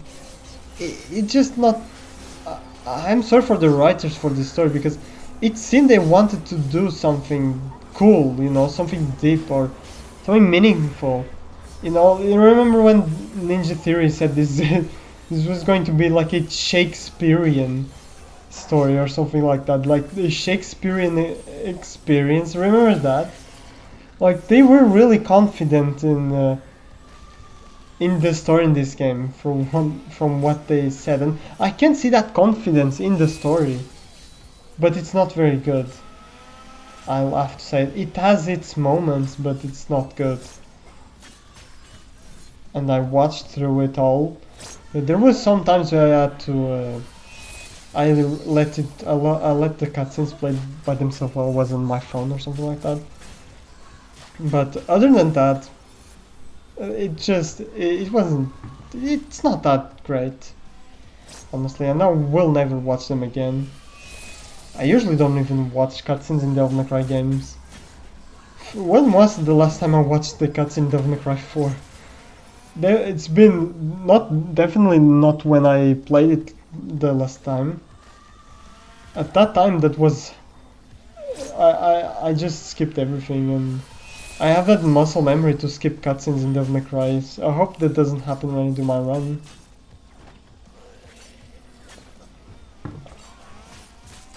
I usually skip cutscenes in every game that I play. There's no, like, unless there's, of course I will give a chance to a game, like 5 minutes or 10. Let's give 10, but if the story is not interesting me in the first 10 minutes, I'm not gonna bother, because video games are not made to tell stories. Video games are made to, for you to have fun. And I know with the current situation of the gaming industry and games looking like more movies and interactive movies, it's a controversial thing to say, but I still think that video games are something, a medium to have fun, not to watch. If you want to watch a movie, watch a movie. And if you want me to watch your game story, it needs to be good, or I won't watch it. I don't care. It needs to be very good. If it's not very good, I won't watch it. I won't bother, because if I want to watch, if I want to experience or have that cinematic experience, I will just watch a movie. There's no other way around it. I just want to play your game. If your story is like average or just cool, I won't watch it. I don't care. There's a lot of cool and average stories on television. There's a lot more than video games. There's a lot more good stories. Video games is rare, and when they happen, that's good. I like it when it happens. It's a good time. I have a good time. The Last of Us series, the Uncharted series. They have really, really cool plots and really cool dialogues. And those are like the only stories that I watch, or maybe like Sony games are the most common, Kojima games and stuff like that. Games are known to have good stories, but the rest, people say it's at least the first time you need to watch them. No, I'm not going to. I'm not going to bother. But here's the mission 13, and mission 13 is something else. This is my favorite mission to SSS rank, but is my least favorite mission to no damage, because there's a lot of enemy encounters here that just makes your life miserable, especially at the beginning here. So after you kill these two enemies, you will have another masked enemy, and this enemy gave me a lot of trouble. Not only is the environment in this game and the visuals very flashy and very orange. It makes like enemies. It makes like the teleport ability of that enemy and the telegraphs of the masked enemy very hard to read. So there was that, and then there was the stuff that the masked enemy. There's areas in this game that where the masked enemy just doesn't work. This AI just turns off for some reason. It's so weird how it works. And definitely this area, when even if he's alone, it just feels that his AI just poops. And just see that I literally countered them. One of the few counters you can do is just dodge it. Good game design right there. Look at that! Oh my god. Why would you counter my counter? I literally countered this attack by grabbing him. You know, it's the only way, one of the safest ways to counter his attacks is to grab him, and he countered my attack. It just look how little you do to him. Even when you punish him, like it's so hard to punish this enemy, and the times, I mean not hard, like tricky to punish this enemy, and the only times that you punish this enemy, you just do this. You just do this for damage. What a joke. Oh man, at least the music is good here. But this is definitely a literal joke. I have no idea. I have no idea why this game is like this, or why these enemies are like this. Because this game is actually good, you know. But look how much time I'm losing with him. You know, you could be asked, oh, just parry him and stuff like that. But why would I take such a high? Look at that. Look at him. Why would I take such a high risk to punish him if the punish is not even worth it? It's crazy. Oh, when these enemies are just bad too. The baby, enemies. Not only they are obstructing the lock-on and making difficult to me to grab the mother, I guess. Not only that, every time you attack these enemies, they will get thrown off, you know, and it's so annoying. The enemy that you don't want to be stunned too much, and you want them to kind of, armor, I guess. I would wish these enemies had armor, even though not really, because their attacks are sneaky and they suck when they're devil triggered. But just at the times you want an enemy to not flinch so far away, they just it's bad.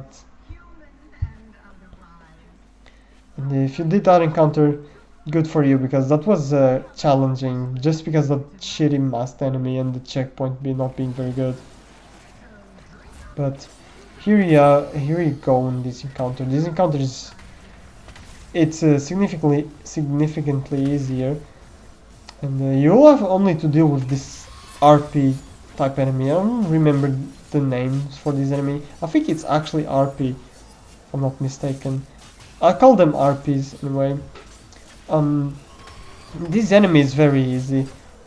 I remember having quite difficulty with them on my normal times playing this game. Definitely on the vanilla version of this game.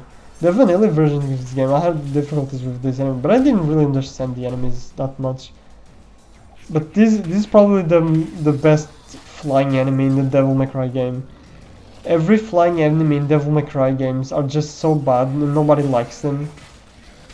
I'm literally saying that, and it's true. I mean, let's look at Devil May Cry 1. Which flying enemy was there? Maybe it was Griffin, the boss, and that boss was kinda annoying because it was in the air. You couldn't really do much. Not a bad boss at all, but no, just that. Just that. What I think. Another thing. Let me see. Devil May Cry 2. There was those enemy called Pula or Puya or whatever they were called. They were actually quite decent, but the enemies in that game don't do anything to you. They barely attack you. They barely see you as a threat. They realize they were in this shitty game and they just don't even bother attacking you most of the times in that game. Even though I never played it on the hardest difficulties. I guess Devil May Cry 2 wins the award, or gets a second place. Let me see. Devil May Cry 3, yeah, most definitely Devil May Cry 3 with the blood, those blood flying enemies. Oh, I forgot what their name were, but those blood enemies were mad annoying in Devil May Cry 3, especially on the higher difficulties, and if you combine them with other enemies. Though they were easy to kill, you know, don't get me wrong, unless you... Oh, look how annoying these enemies are. Look at this, so annoying. Look how annoying they are. They just get stunned way too far. But anyway, those enemies, unless they were devil triggered, they were very annoying to deal with. On Devil May Cry 3, they were not as annoying, you know, as no, actually they are annoying, but not as annoying as... It's not there's any other Devil May Cry 3 that's more annoying. I mean, I think they're all equal annoying. Like in Devil May Cry 4, the Faust enemies, or the... How's it called? I don't remember how they're called. They're called something Faust. I don't remember their names, but there's the... I think the Faust is the Faust, or Faust is the like the stronger version of the other Mephistos. Yeah, there's the Mephistos. I just remember the name. The Mephistos are not that annoying. Even in Devil Trigger, I mean, in Devil May Cry 4, the enemies don't have a chance to Devil Trigger, which is good. But Mephistos are not that annoying. They just have one attack that's kind of annoying. But then the Faust is the annoying one. The most annoying thing about the Mephistos and Faust is that they can go through walls and they can go off camera. So grabbing them is kind of tricky. And I guess that Mephistos and Faust are more annoying with Dante than Nero, since Dante doesn't have a grab. But let me just see something over here. I'm just reading something over here real quick.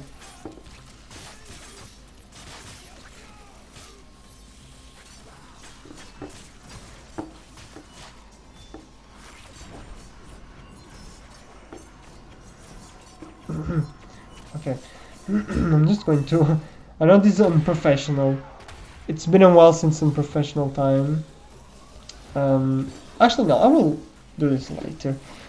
There's no rush. There is no rush. I'm sorry about that.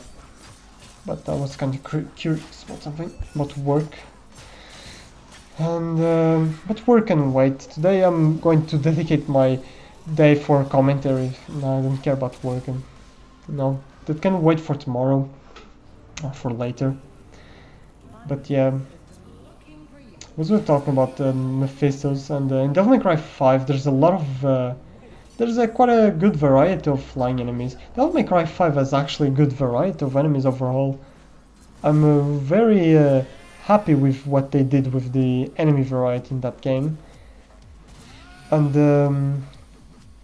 there's I mean, they're quite almost the same, though different abilities and different models. And there's the baby type enemies, which they don't even attack you, they just heal other enemies. They're not that bad. I mean, I guess the only annoying enemy that I hate in Devil May Cry 5 that flies is the lava one, the one that that it's really big and explodes when he's in low health. The one that absorbs all the lava or the magma. He absorbs all the magma and stores in his belly. Oh, this is another area I'm going to do cheat. Once again, no respect for these enemies. Look how much health I'm taking. How much health I'm taking from them. Tell me, is this fair? An enemy that you can barely punish. How is that fair? It's just crazy, and it's a shame because I love this fight. I love the music, I love the aesthetic. Dude, when I did this fight for the first time when I played this game, I was hyped as fuck because this fight is so good. The music is so good too. I love Combi Christ album for this game. I'm not a big Combi Christ guy, even though I said that they were one of my favorite bands. They're one of my favorite bands just because of this album, just because they gave life to this game's soundtrack. And this is another annoying area. The game here will mix a lot of colored enemies, and I really don't like that. Once again, they're very annoying. These enemies, they just should be normal enemies. I mean, not normal, but just different moveset and different color, but just take the armor away from them. And I'm going to use the devil trigger that, that I got from the other ones. Yeah, and I've got a lucky that he got iced. So having these enemies with the ice ability is actually very good. I really like it because those enemies can froze the other ones, and it's easier to take them down. So definitely use that to your advantage, and it's a very good way to take enemies down. Look at this, you do not, they armor through your attacks unless you have the correct colored weapon. But yeah, this was it. I mean, it's not that hard. I think the only hard part was just the red ghost no, lion or cat or whatever. Then we have Mundus' spawn.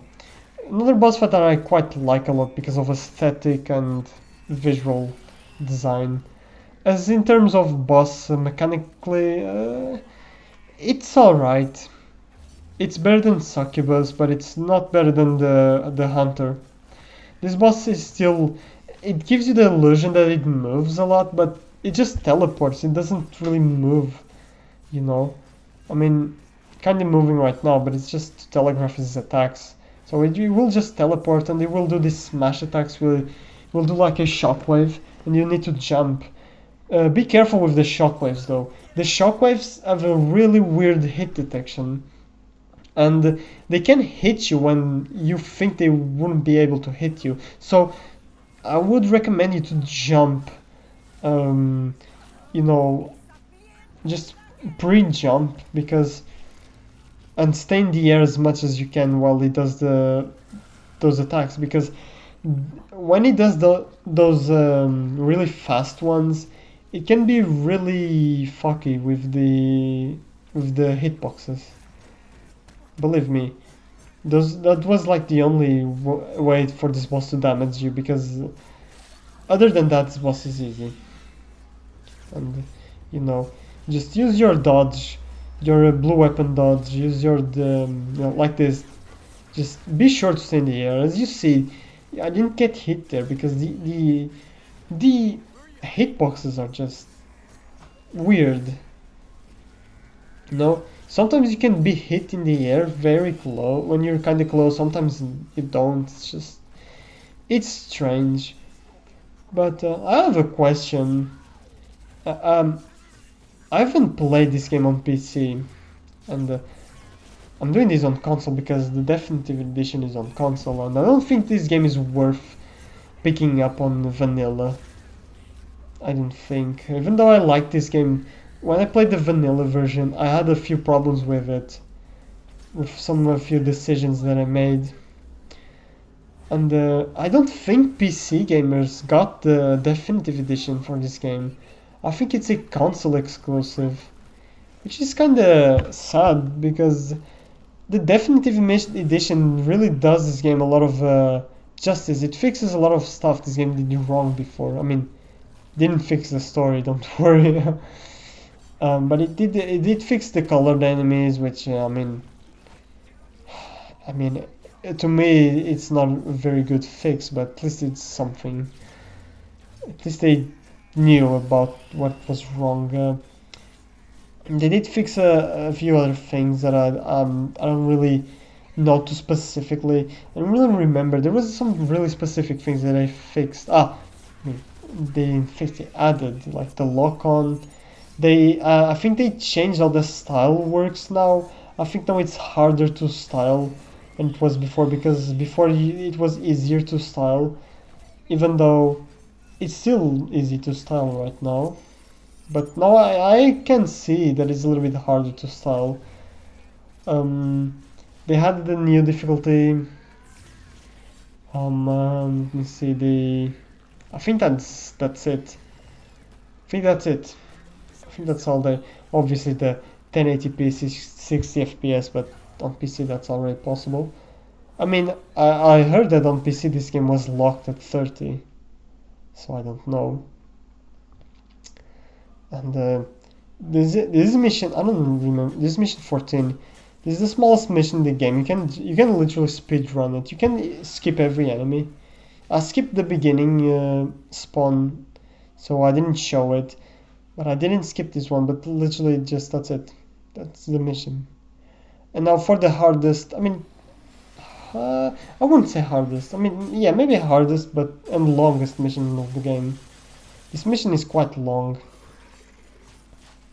And it's my least favorite. I don't like the environment of this game. The office environment, the building and stuff like that. I don't like that. I like the city environment, the urban environment more. I quite like the Lilith Club environment. That's my favorite mission environment wise, like visually wise. My favorite mission of the whole game. But that's it. The other areas of this game, like this succubus factory, are not really that interesting too. The under the bridge, the Bob Barbas or the jail, environment or whatever. The underground section. It's nice visually, but it just wasn't my favorite design-wise in terms of platforming and the transversal. And the enemy choices for that area was really meh. And here you have a timer. If you don't want to bother with them, you don't bother. This mission is long enough. You will have enough rank. The only thing I guess you get for doing this trophy. If you kill every enemy before the timer runs out. I've done it before. I don't think it was on Dante Must Die, because enemies just take way too long to kill to get to the timer. And believe it or not, I did this encounter without dying, which was good for my editing. I was quite happy too. I was like, oh, please tell me I didn't die in this. Not even like that. I was like, wait, I didn't die in this? There's like a masked enemy in this, and I didn't cheese him. So I was quite surprised. So I want to talk about my future projects. I always do this in my videos at some point, or I don't know. And The Last of Us Part 2 has to wait.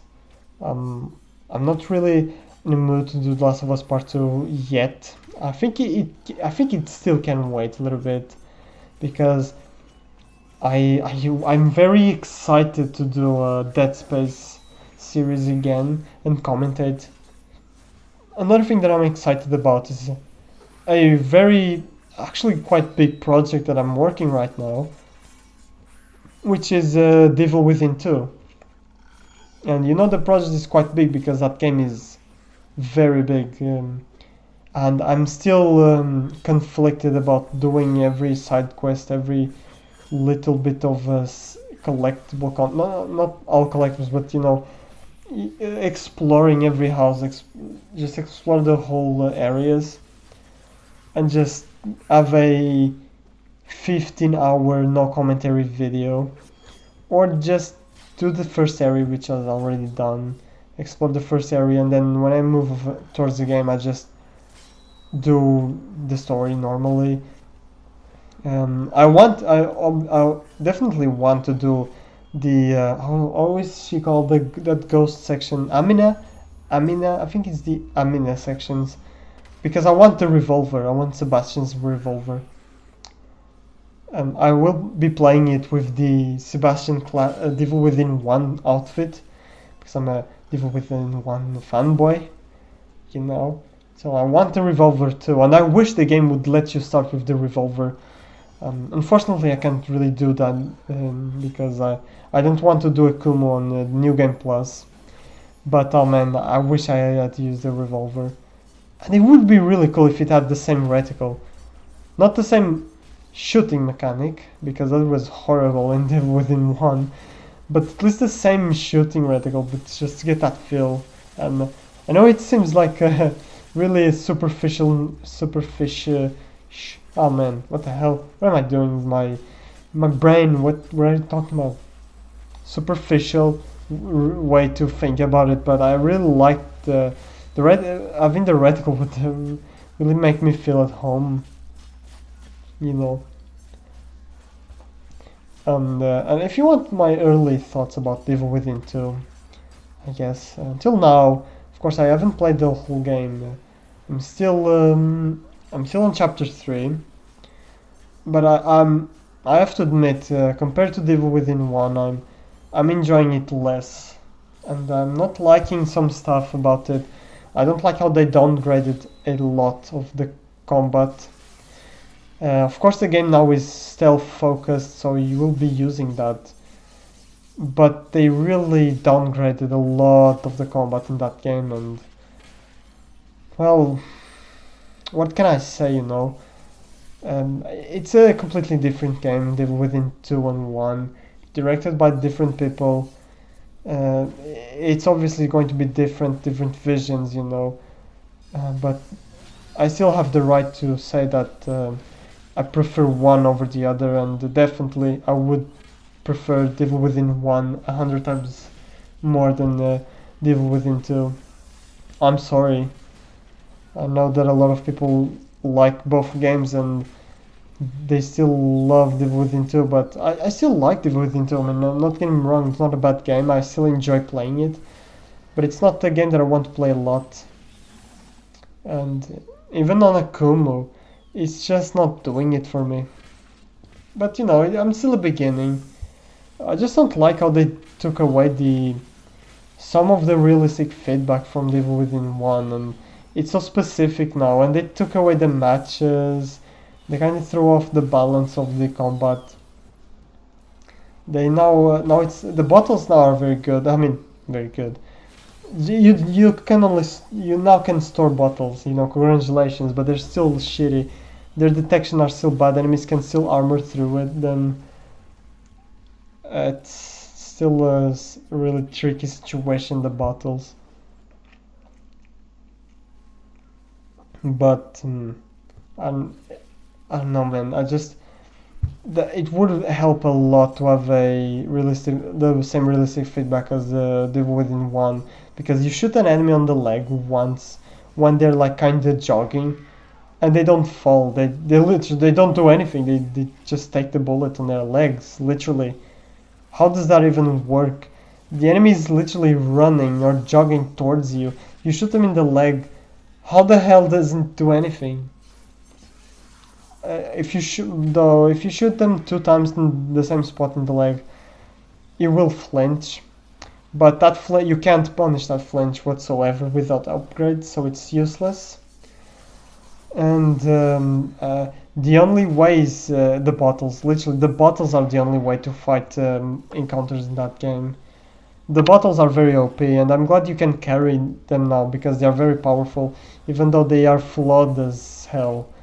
Like people say that the match mechanic was bad in Devil Within for no reason, because they don't know how to play that game. The bottle mechanic is the actual flawed mechanic, and using cheating again. Fuck these enemies, I have no respect for them. Saying this for the millionth time, but yeah. The bottles just crap. The bottles are worth nothing that game. They are very powerful, but they are just really not good to use. I don't remember how was in Devil Within 1, if the enemies could just occasionally armor through them. But I didn't even... using bottles in Devil Within 1 is not even that efficient. So, yeah. Another thing is, like, that I don't really like. I mean, just the fact that there's no match mechanic to balance the game. It's just so weird. And they took away the realistic feedback. But why did you remove the matches then? It's harder to make enemies fall. So removing the matches, it's kind of throws off the balance even more. I mean, I know they have the stomp, so it kind of justifies the making enemies harder to fall. So or you could have stomped enemies a lot, and I think you have iframes during the stomp, or you can kill multiple enemies while you stomp.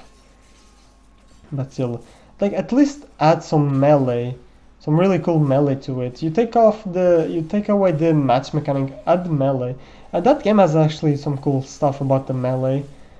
At the beginning of the Devil Within 2, I'm going to talk about Devil Within 2. This is not even Devil Within 2, but I'll talk about it then too, when I do the thing.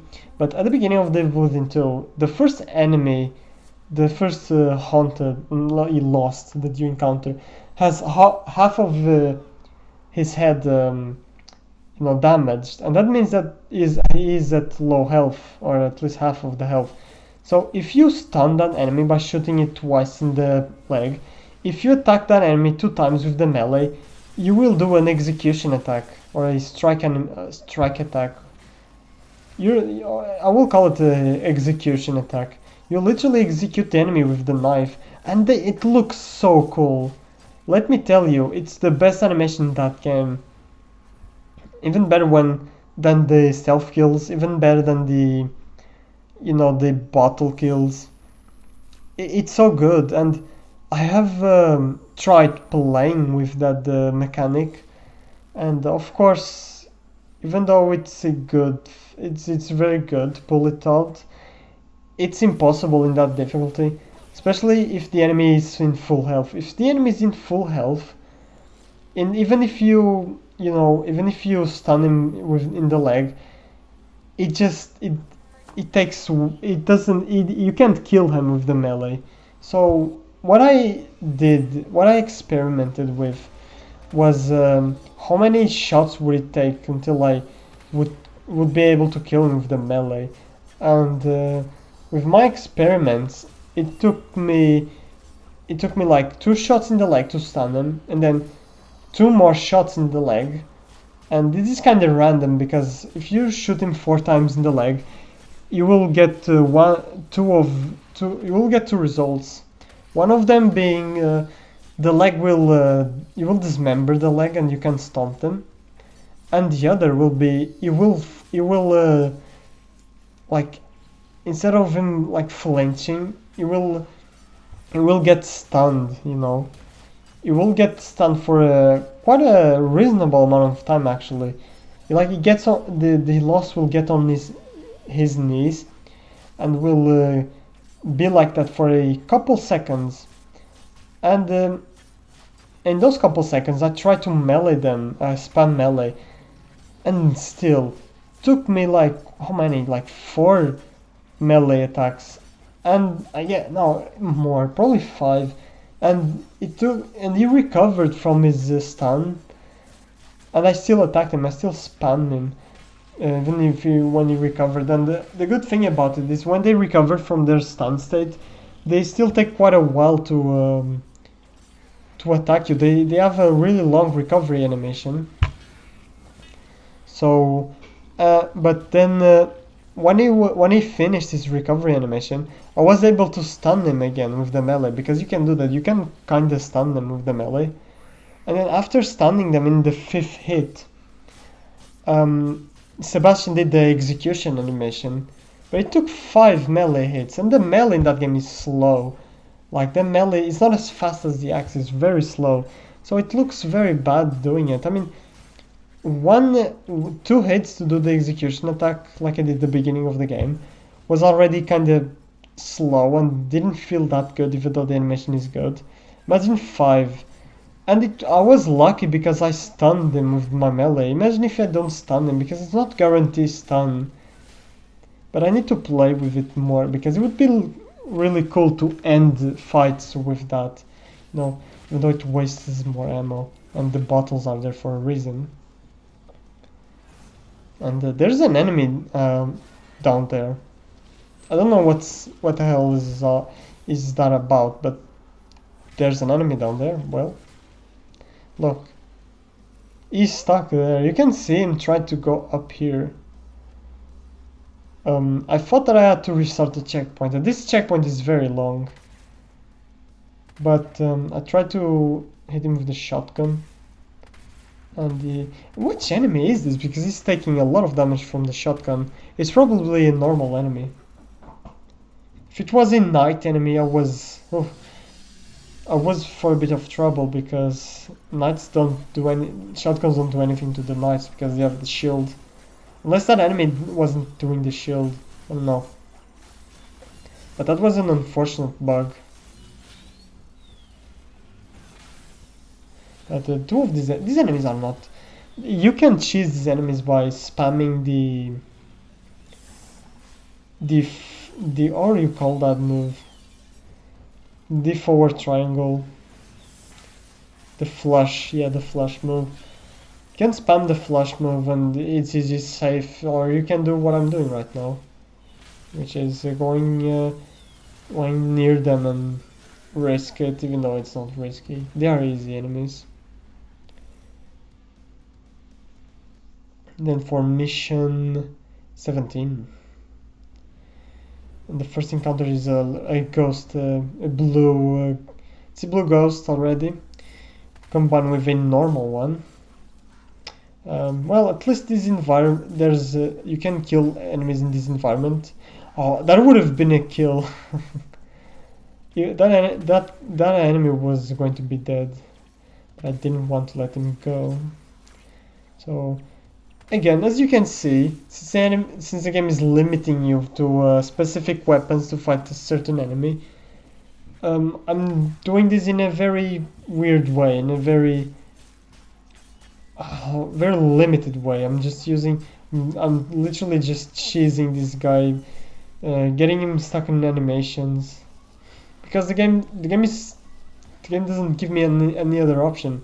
Or I fight one, like if you're going to isolate enemies by color, at least do it by making them like an enemy you fight alone. If you put 2 of them at the same time, like, you need to focus in one enemy because it's one color. You can't just do them at the same time.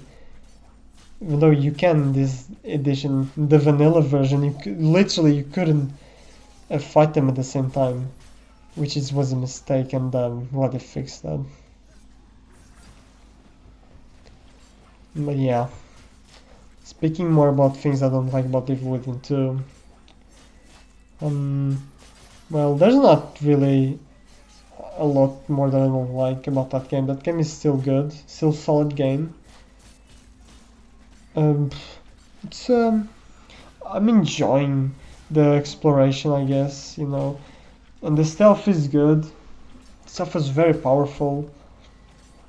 You know, I just wish there were more ways to punish enemies in that game without the use of too much ammo.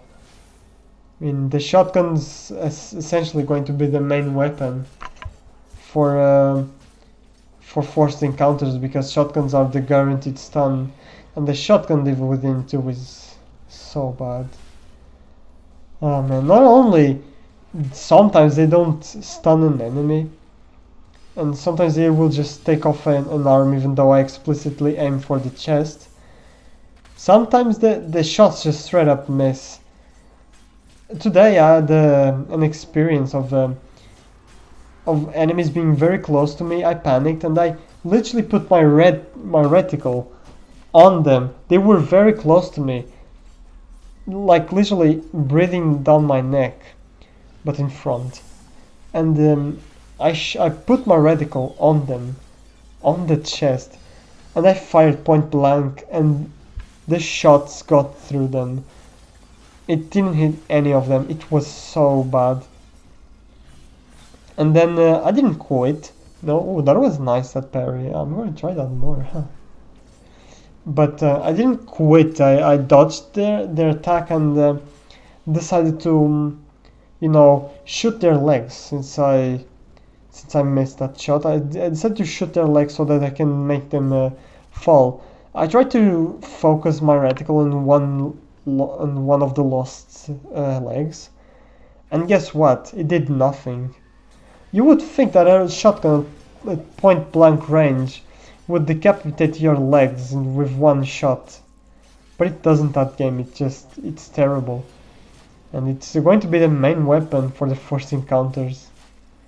Oh man, I mean, it's not that bad. It definitely doesn't have the the weird detection that the first Devil Within 1 had. And it actually kinda, in Devil Within 1 there's actually that problem of enemies being too close to you, and even when you put the reticle on them, you shoot through them because they're too close, and I don't like that.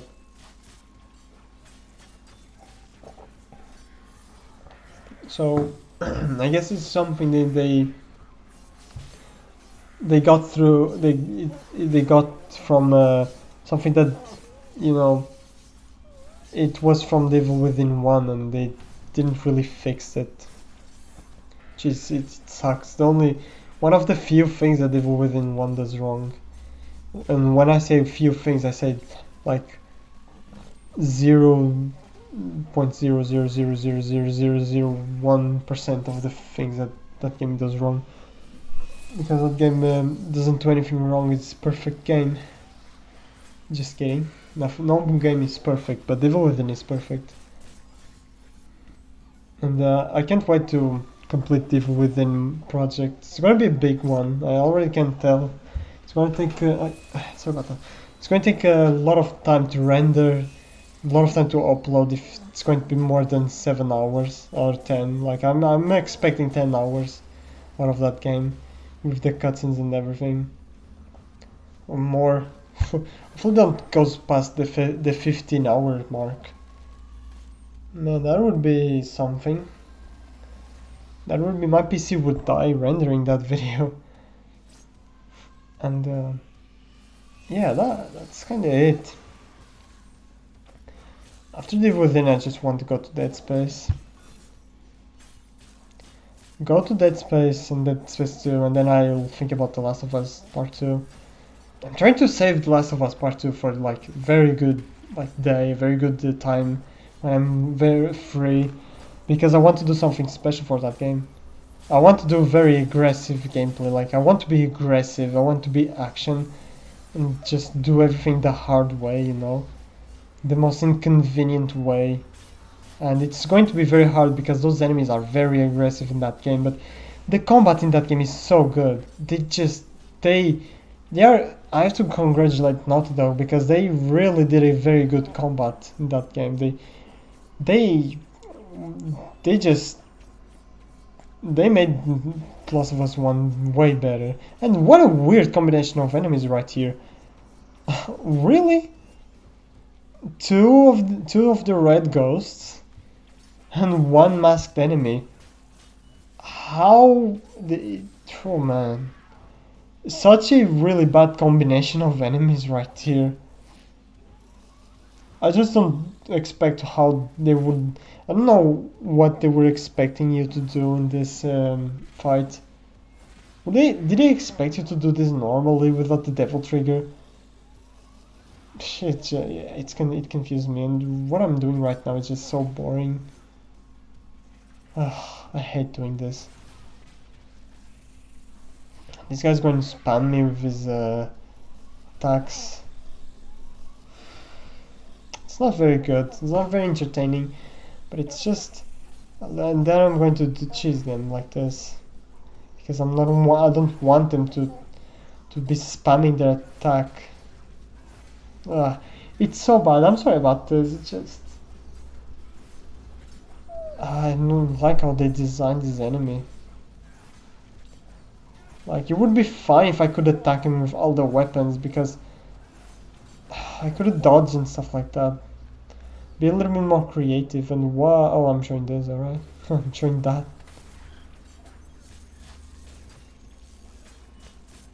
But yeah. This is the mission 18. It's my least favorite mission. These encounters right here won't be that bad, but the rest of the encounters will be really bad. The really hard encounters will have very weird enemy combinations. I just don't know why Ninja Theory embraced such a thing about such a thing. It was worse on the vanilla version with the colored enemies. I just don't really know what they were thinking. I like doing that punch animation, but yeah. What's there more to talk about? I've seen Outlast walkthrough from ID 4300 and amazing walkthrough. I have to say, his walkthrough is amazing. I haven't played Outlast in years, but when I played, I remember playing it quite consistently. Like not like Devil, not as much as Devil Within, but I played it quite a lot. And I ran that game on Insane quite a few times. But I was never as confident as him. He was very confident in his run. He knew what he was doing. He had was very brave. I have to admit, I was quite afraid to experiment too much with that game because I wasn't really expecting much. I mean, it literally uses the fact that you can jump backwards as a dodge. Like, he uses that as a dodge. Like, I would never think about it like that. I would never think outside the box like that for an Outlast game, because Outlast is Outlast. It's like, to me, it was just a stealth, just small survival horror game. You know? Just nothing really much to it. I won't go as far to just discover these things. And he really went far. It's amazing. It's amazing walkthrough. I think his walkthrough is the best walkthrough out there. Unless speedrunners have something really interesting, because I wonder, I need to watch a speedrun for that game without any glitches. Because ID did a very good job at speedrunning that game. I mean, I think the world record is 10 minutes less than him. I don't remember. How much was his run? It was 40 minutes, wasn't it? I think the world record is for half an hour. And man, it's such a good run. And this whistleblower run was very good too. Man, there's not really a lot to say. And then just, that was amazing. Best run I've seen on YouTube for Outlast. And there's the Outlast 2 game, is a walkthrough, which it was very good. I mean, I didn't play a lot of Last of Us Outlast 2 because that game made me very sad, and I don't like that game personally. So I didn't really know about, but it seemed to have to do a very good job, and I've seen other no damage, like insane difficulty runs for Outlast 2 from a small YouTuber too, Seskinator11, and Seskinator11 made he made a good job. I liked his commentary too. It was, but he wasn't as confident. Again, he wasn't as confident as ID. ID did it really. It was like from what I've seen from the other run, compared to ID. ID had some balls in some sections, like the Marfa section pushing cart. When you push the cart, ID really did something, rediscovered something in there that I don't think anyone has found out until now. Like normally people would just push the cart, go around it, go around, kite Martha, but just wait for her until she, stops, until she loses you. And but ID just did that like so fast. And there's other areas where ID has some really good confidence, but Outlast 2 doesn't seem that hard in terms of chase sequences. The only hard thing is that if you get out of stamina, but like I think that Outlast 1 seemed to have the hardest ones because ID was engaging more with the enemies, he was dodging more, was tricking them more, and in Outlast 2 was just running away from them, and it didn't seem that that complicated. The chases didn't even last that long. I think he only dodged like 2 times in that game. But yeah, congratulations to him. Very nice runs from those games. And yeah, we'll definitely do a Outlast Trials with him. Dude, I just hope that game is good.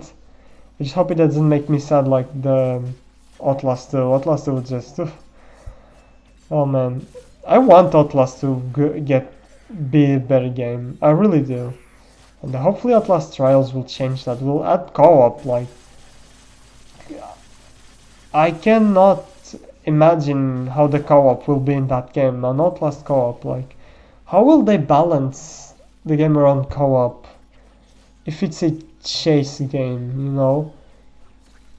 I mean, you have to have a very good AI. You have to design a very good AI, or are they going to make like 2 enemies chasing 2 people? It's very strange. I'm very curious about Trials. Definitely something worth seeing. I have to say, definitely something worth seeing. I have to say, I'm more intrigued about the co-op idea than the religion thing about The Last of Us. Oh my god, Outlast 2. Like Outlast 2 was marketed to be this game about religion, about radicalism and stuff like that, and I was kind of interesting when they advertised it and stuff like that. Oh yeah, that's a good idea. You can do a lot of cool stuff with that. And the game came out and I was like, But now this trial co-op thing, and from the trailer they showed, even though it seemed like normal Outlast, but with now you don't have a camera. It intrigued me. I guess the co-op idea intrigues me because I have no idea how it's going to work. How are they going to give us like a self-defense mechanism against enemies if they're going to make 2? Or I have no idea how they would make it work without being kind of, I don't know, unfair in a lot of ways, because the AI has to be, I don't know, I have no idea. I have no idea. I can't comment on it. I just need to wait until that game comes out. 2021, and definitely play with him and see how it is. I'm definitely curious to see how that game is. It would be cool if they expanded on the game and didn't make it chase game. I want them to add a self-defense mechanic. I want it so bad. I wish that Outlast 2 had that. It's such a waste of an opportunity, in my opinion, because Red Barrels are a very good studio. I mean, they seem very competent studio for an indie. 12 people studio. Like, Outlast 1 was made by 12 people. And they were really successful and they had so much potential. And they released Outlast 2 as this triple, almost looking like a triple A. I think it was a triple A. I mean, if it wasn't, it looked like one. And it has the quality of a triple A title. I think Red Barrels are a triple A company now. Or developers. I'm pretty sure they are. And they definitely should expand on their games. And just take advantage of the fact that you now have the budget to make better games, you know. If you don't want to make an Outlast, if it's making that game titled Outlast would be like, I guess, say insult to the fans, even though I don't believe in that. Like, make it another horror game, because they are very good at making horror, you know. Just imagine if they expanded the mechanics, how good would it be? And again, look at that. That three of these enemies, and just a full bar of Devil Trigger wasn't even enough. And I refused to fight 3 of these guys. And everyone, I'm not even joking, everyone that did the SSS rank for this mission uses the Devil Trigger, chases these enemies with the Devil Trigger, just to see how just pathetic these enemies are. And I'm talking about good players, like speedrunners and stuff. Not talking about scrubbers. But yeah, this is going to be the last encounter for this mission. And thankfully, the last time you fight enemies, well, not thankfully, because they are fun. No, not this one. This one is not fun. But we just need to do 2 bosses, and that's the end of the game. And I like this game. A lot of people don't like it. A lot of people say this game is not very good, and not very good Devil May Cry game. But I know a lot of Devil May Cry, like really hardcore Devil May Cry players, like people that really dedicate their entire lives to Devil May Cry, that like this game. Not as much, and they don't play it as much, and they probably only play it like once. But still, they still like it. They don't think it's bad. But here's this joke of a boss fight. Yeah, Mondas is a joke. Like, just need to dodge these attacks that are very well telegraphed, and then you know, punish him in the hands. And when he does this lava attack, you need to change platform. That's simple. It's very lazy boss, and I wish they did something different for Mundas, even though his theme is very cool.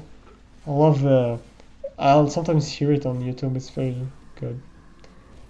But yeah, there's nothing really to talk about Mundas here.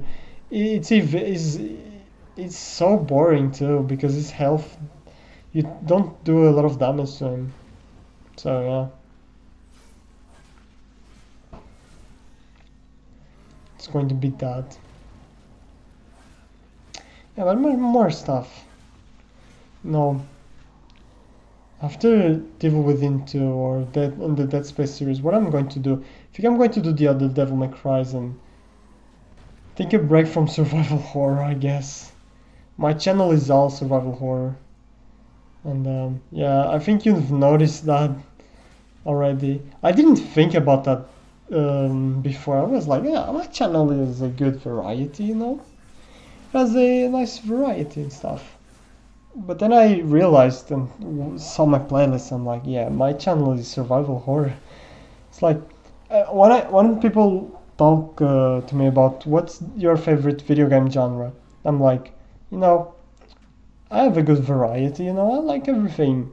You know, my YouTube channel kind of represents that. And then I look at my YouTube channel. I'm like, yeah, my YouTube channel only has survival horror games with occasional shooters and action games. So yeah, I guess my favorite genre of video games is undoubtedly survival horror games. But I like everything. Like, I'm not going to say it's only survival horror games. I like everything. I love shooters. I love action games like Devil May Cry, Bayonetta, and Metal Gear Rising. You know, there's a lot of action games that I haven't played too, which is exciting. Like such games such as which games I didn't mention. I played Killer is Dead and the Suda 51 games, the Wii games, Not a Hero, I think it was called. There's not a lot of character action games actually. Now that I think about it, I mean, it is on top of my head. Character action games are actually quite rare, and the ones that you don't hear about are just the really bad ones that nobody cares. I mean, if you consider Souls a character action game, I mean, it kinda is, but it's not like, no, it's not like this. But yeah. What more character action games are out there? I mean, there's the Suda 51 ones. Suda 51 made a survival horror game with Shinji Mikami. I still have to try that one. Wonder if it works on emulator already. It would be very fun. And look at this. This is so bad. It's so simple. It will just do one attack, literally one attack. That's it. It will do this one attack and that's it. I didn't die through this whole mission. It's that easy. And this was my first time playing this after like 4 years, and it's still easy. It's kind of disappointing. I could do another thing I could do is DLCs for Resident Evil 7. There's a End of Zoe DLC, and where's the other one? There's another one. There's the Not a Hero DLC, which is free. Not a Hero DLC is very. I've seen ID's runs for it, and it's very interesting. I love the parry mechanic, and I love the how you call it. I forgot.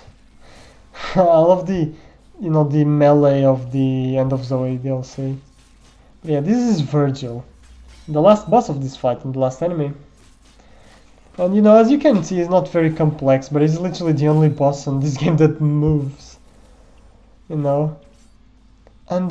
for some reason, I think they nerfed Virgil in the definitive edition. I literally remember Virgil being harder on the vanilla version. I remember Virgil being very aggressive on his latest phases, but on this edition, Virgil is very, very tame, and I was very surprised.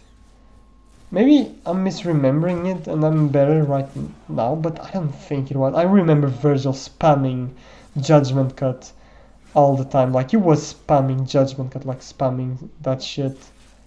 Like, it doesn't do a lot here. And yeah, he still spams a little bit of Judgment Cut, but when he gets out of the Judgment Cut, it doesn't spam it again. And you see, like, it didn't spam it. Like, in the last phase, you would be spamming it. Yeah, the clone phase is not even that hard. You just need to dodge them. Like, dodge his attacks. Try to perfect dodge so you can get that damage boost. Be careful of that. Oh no, dude, that in the vanilla version he would spam that shit. Yeah, but be careful because sometimes the hitbox can be very weird. Yeah, don't be greedy with the Devil Trigger. Don't think because you are in Devil Trigger you are safe. But yeah, this is Devil May Cry. Just a small little project, an easy one for me to do. A small one too. And before I do the big one, Devil Within 2. Yeah, hope you enjoyed the commentary, and I'll see you next project.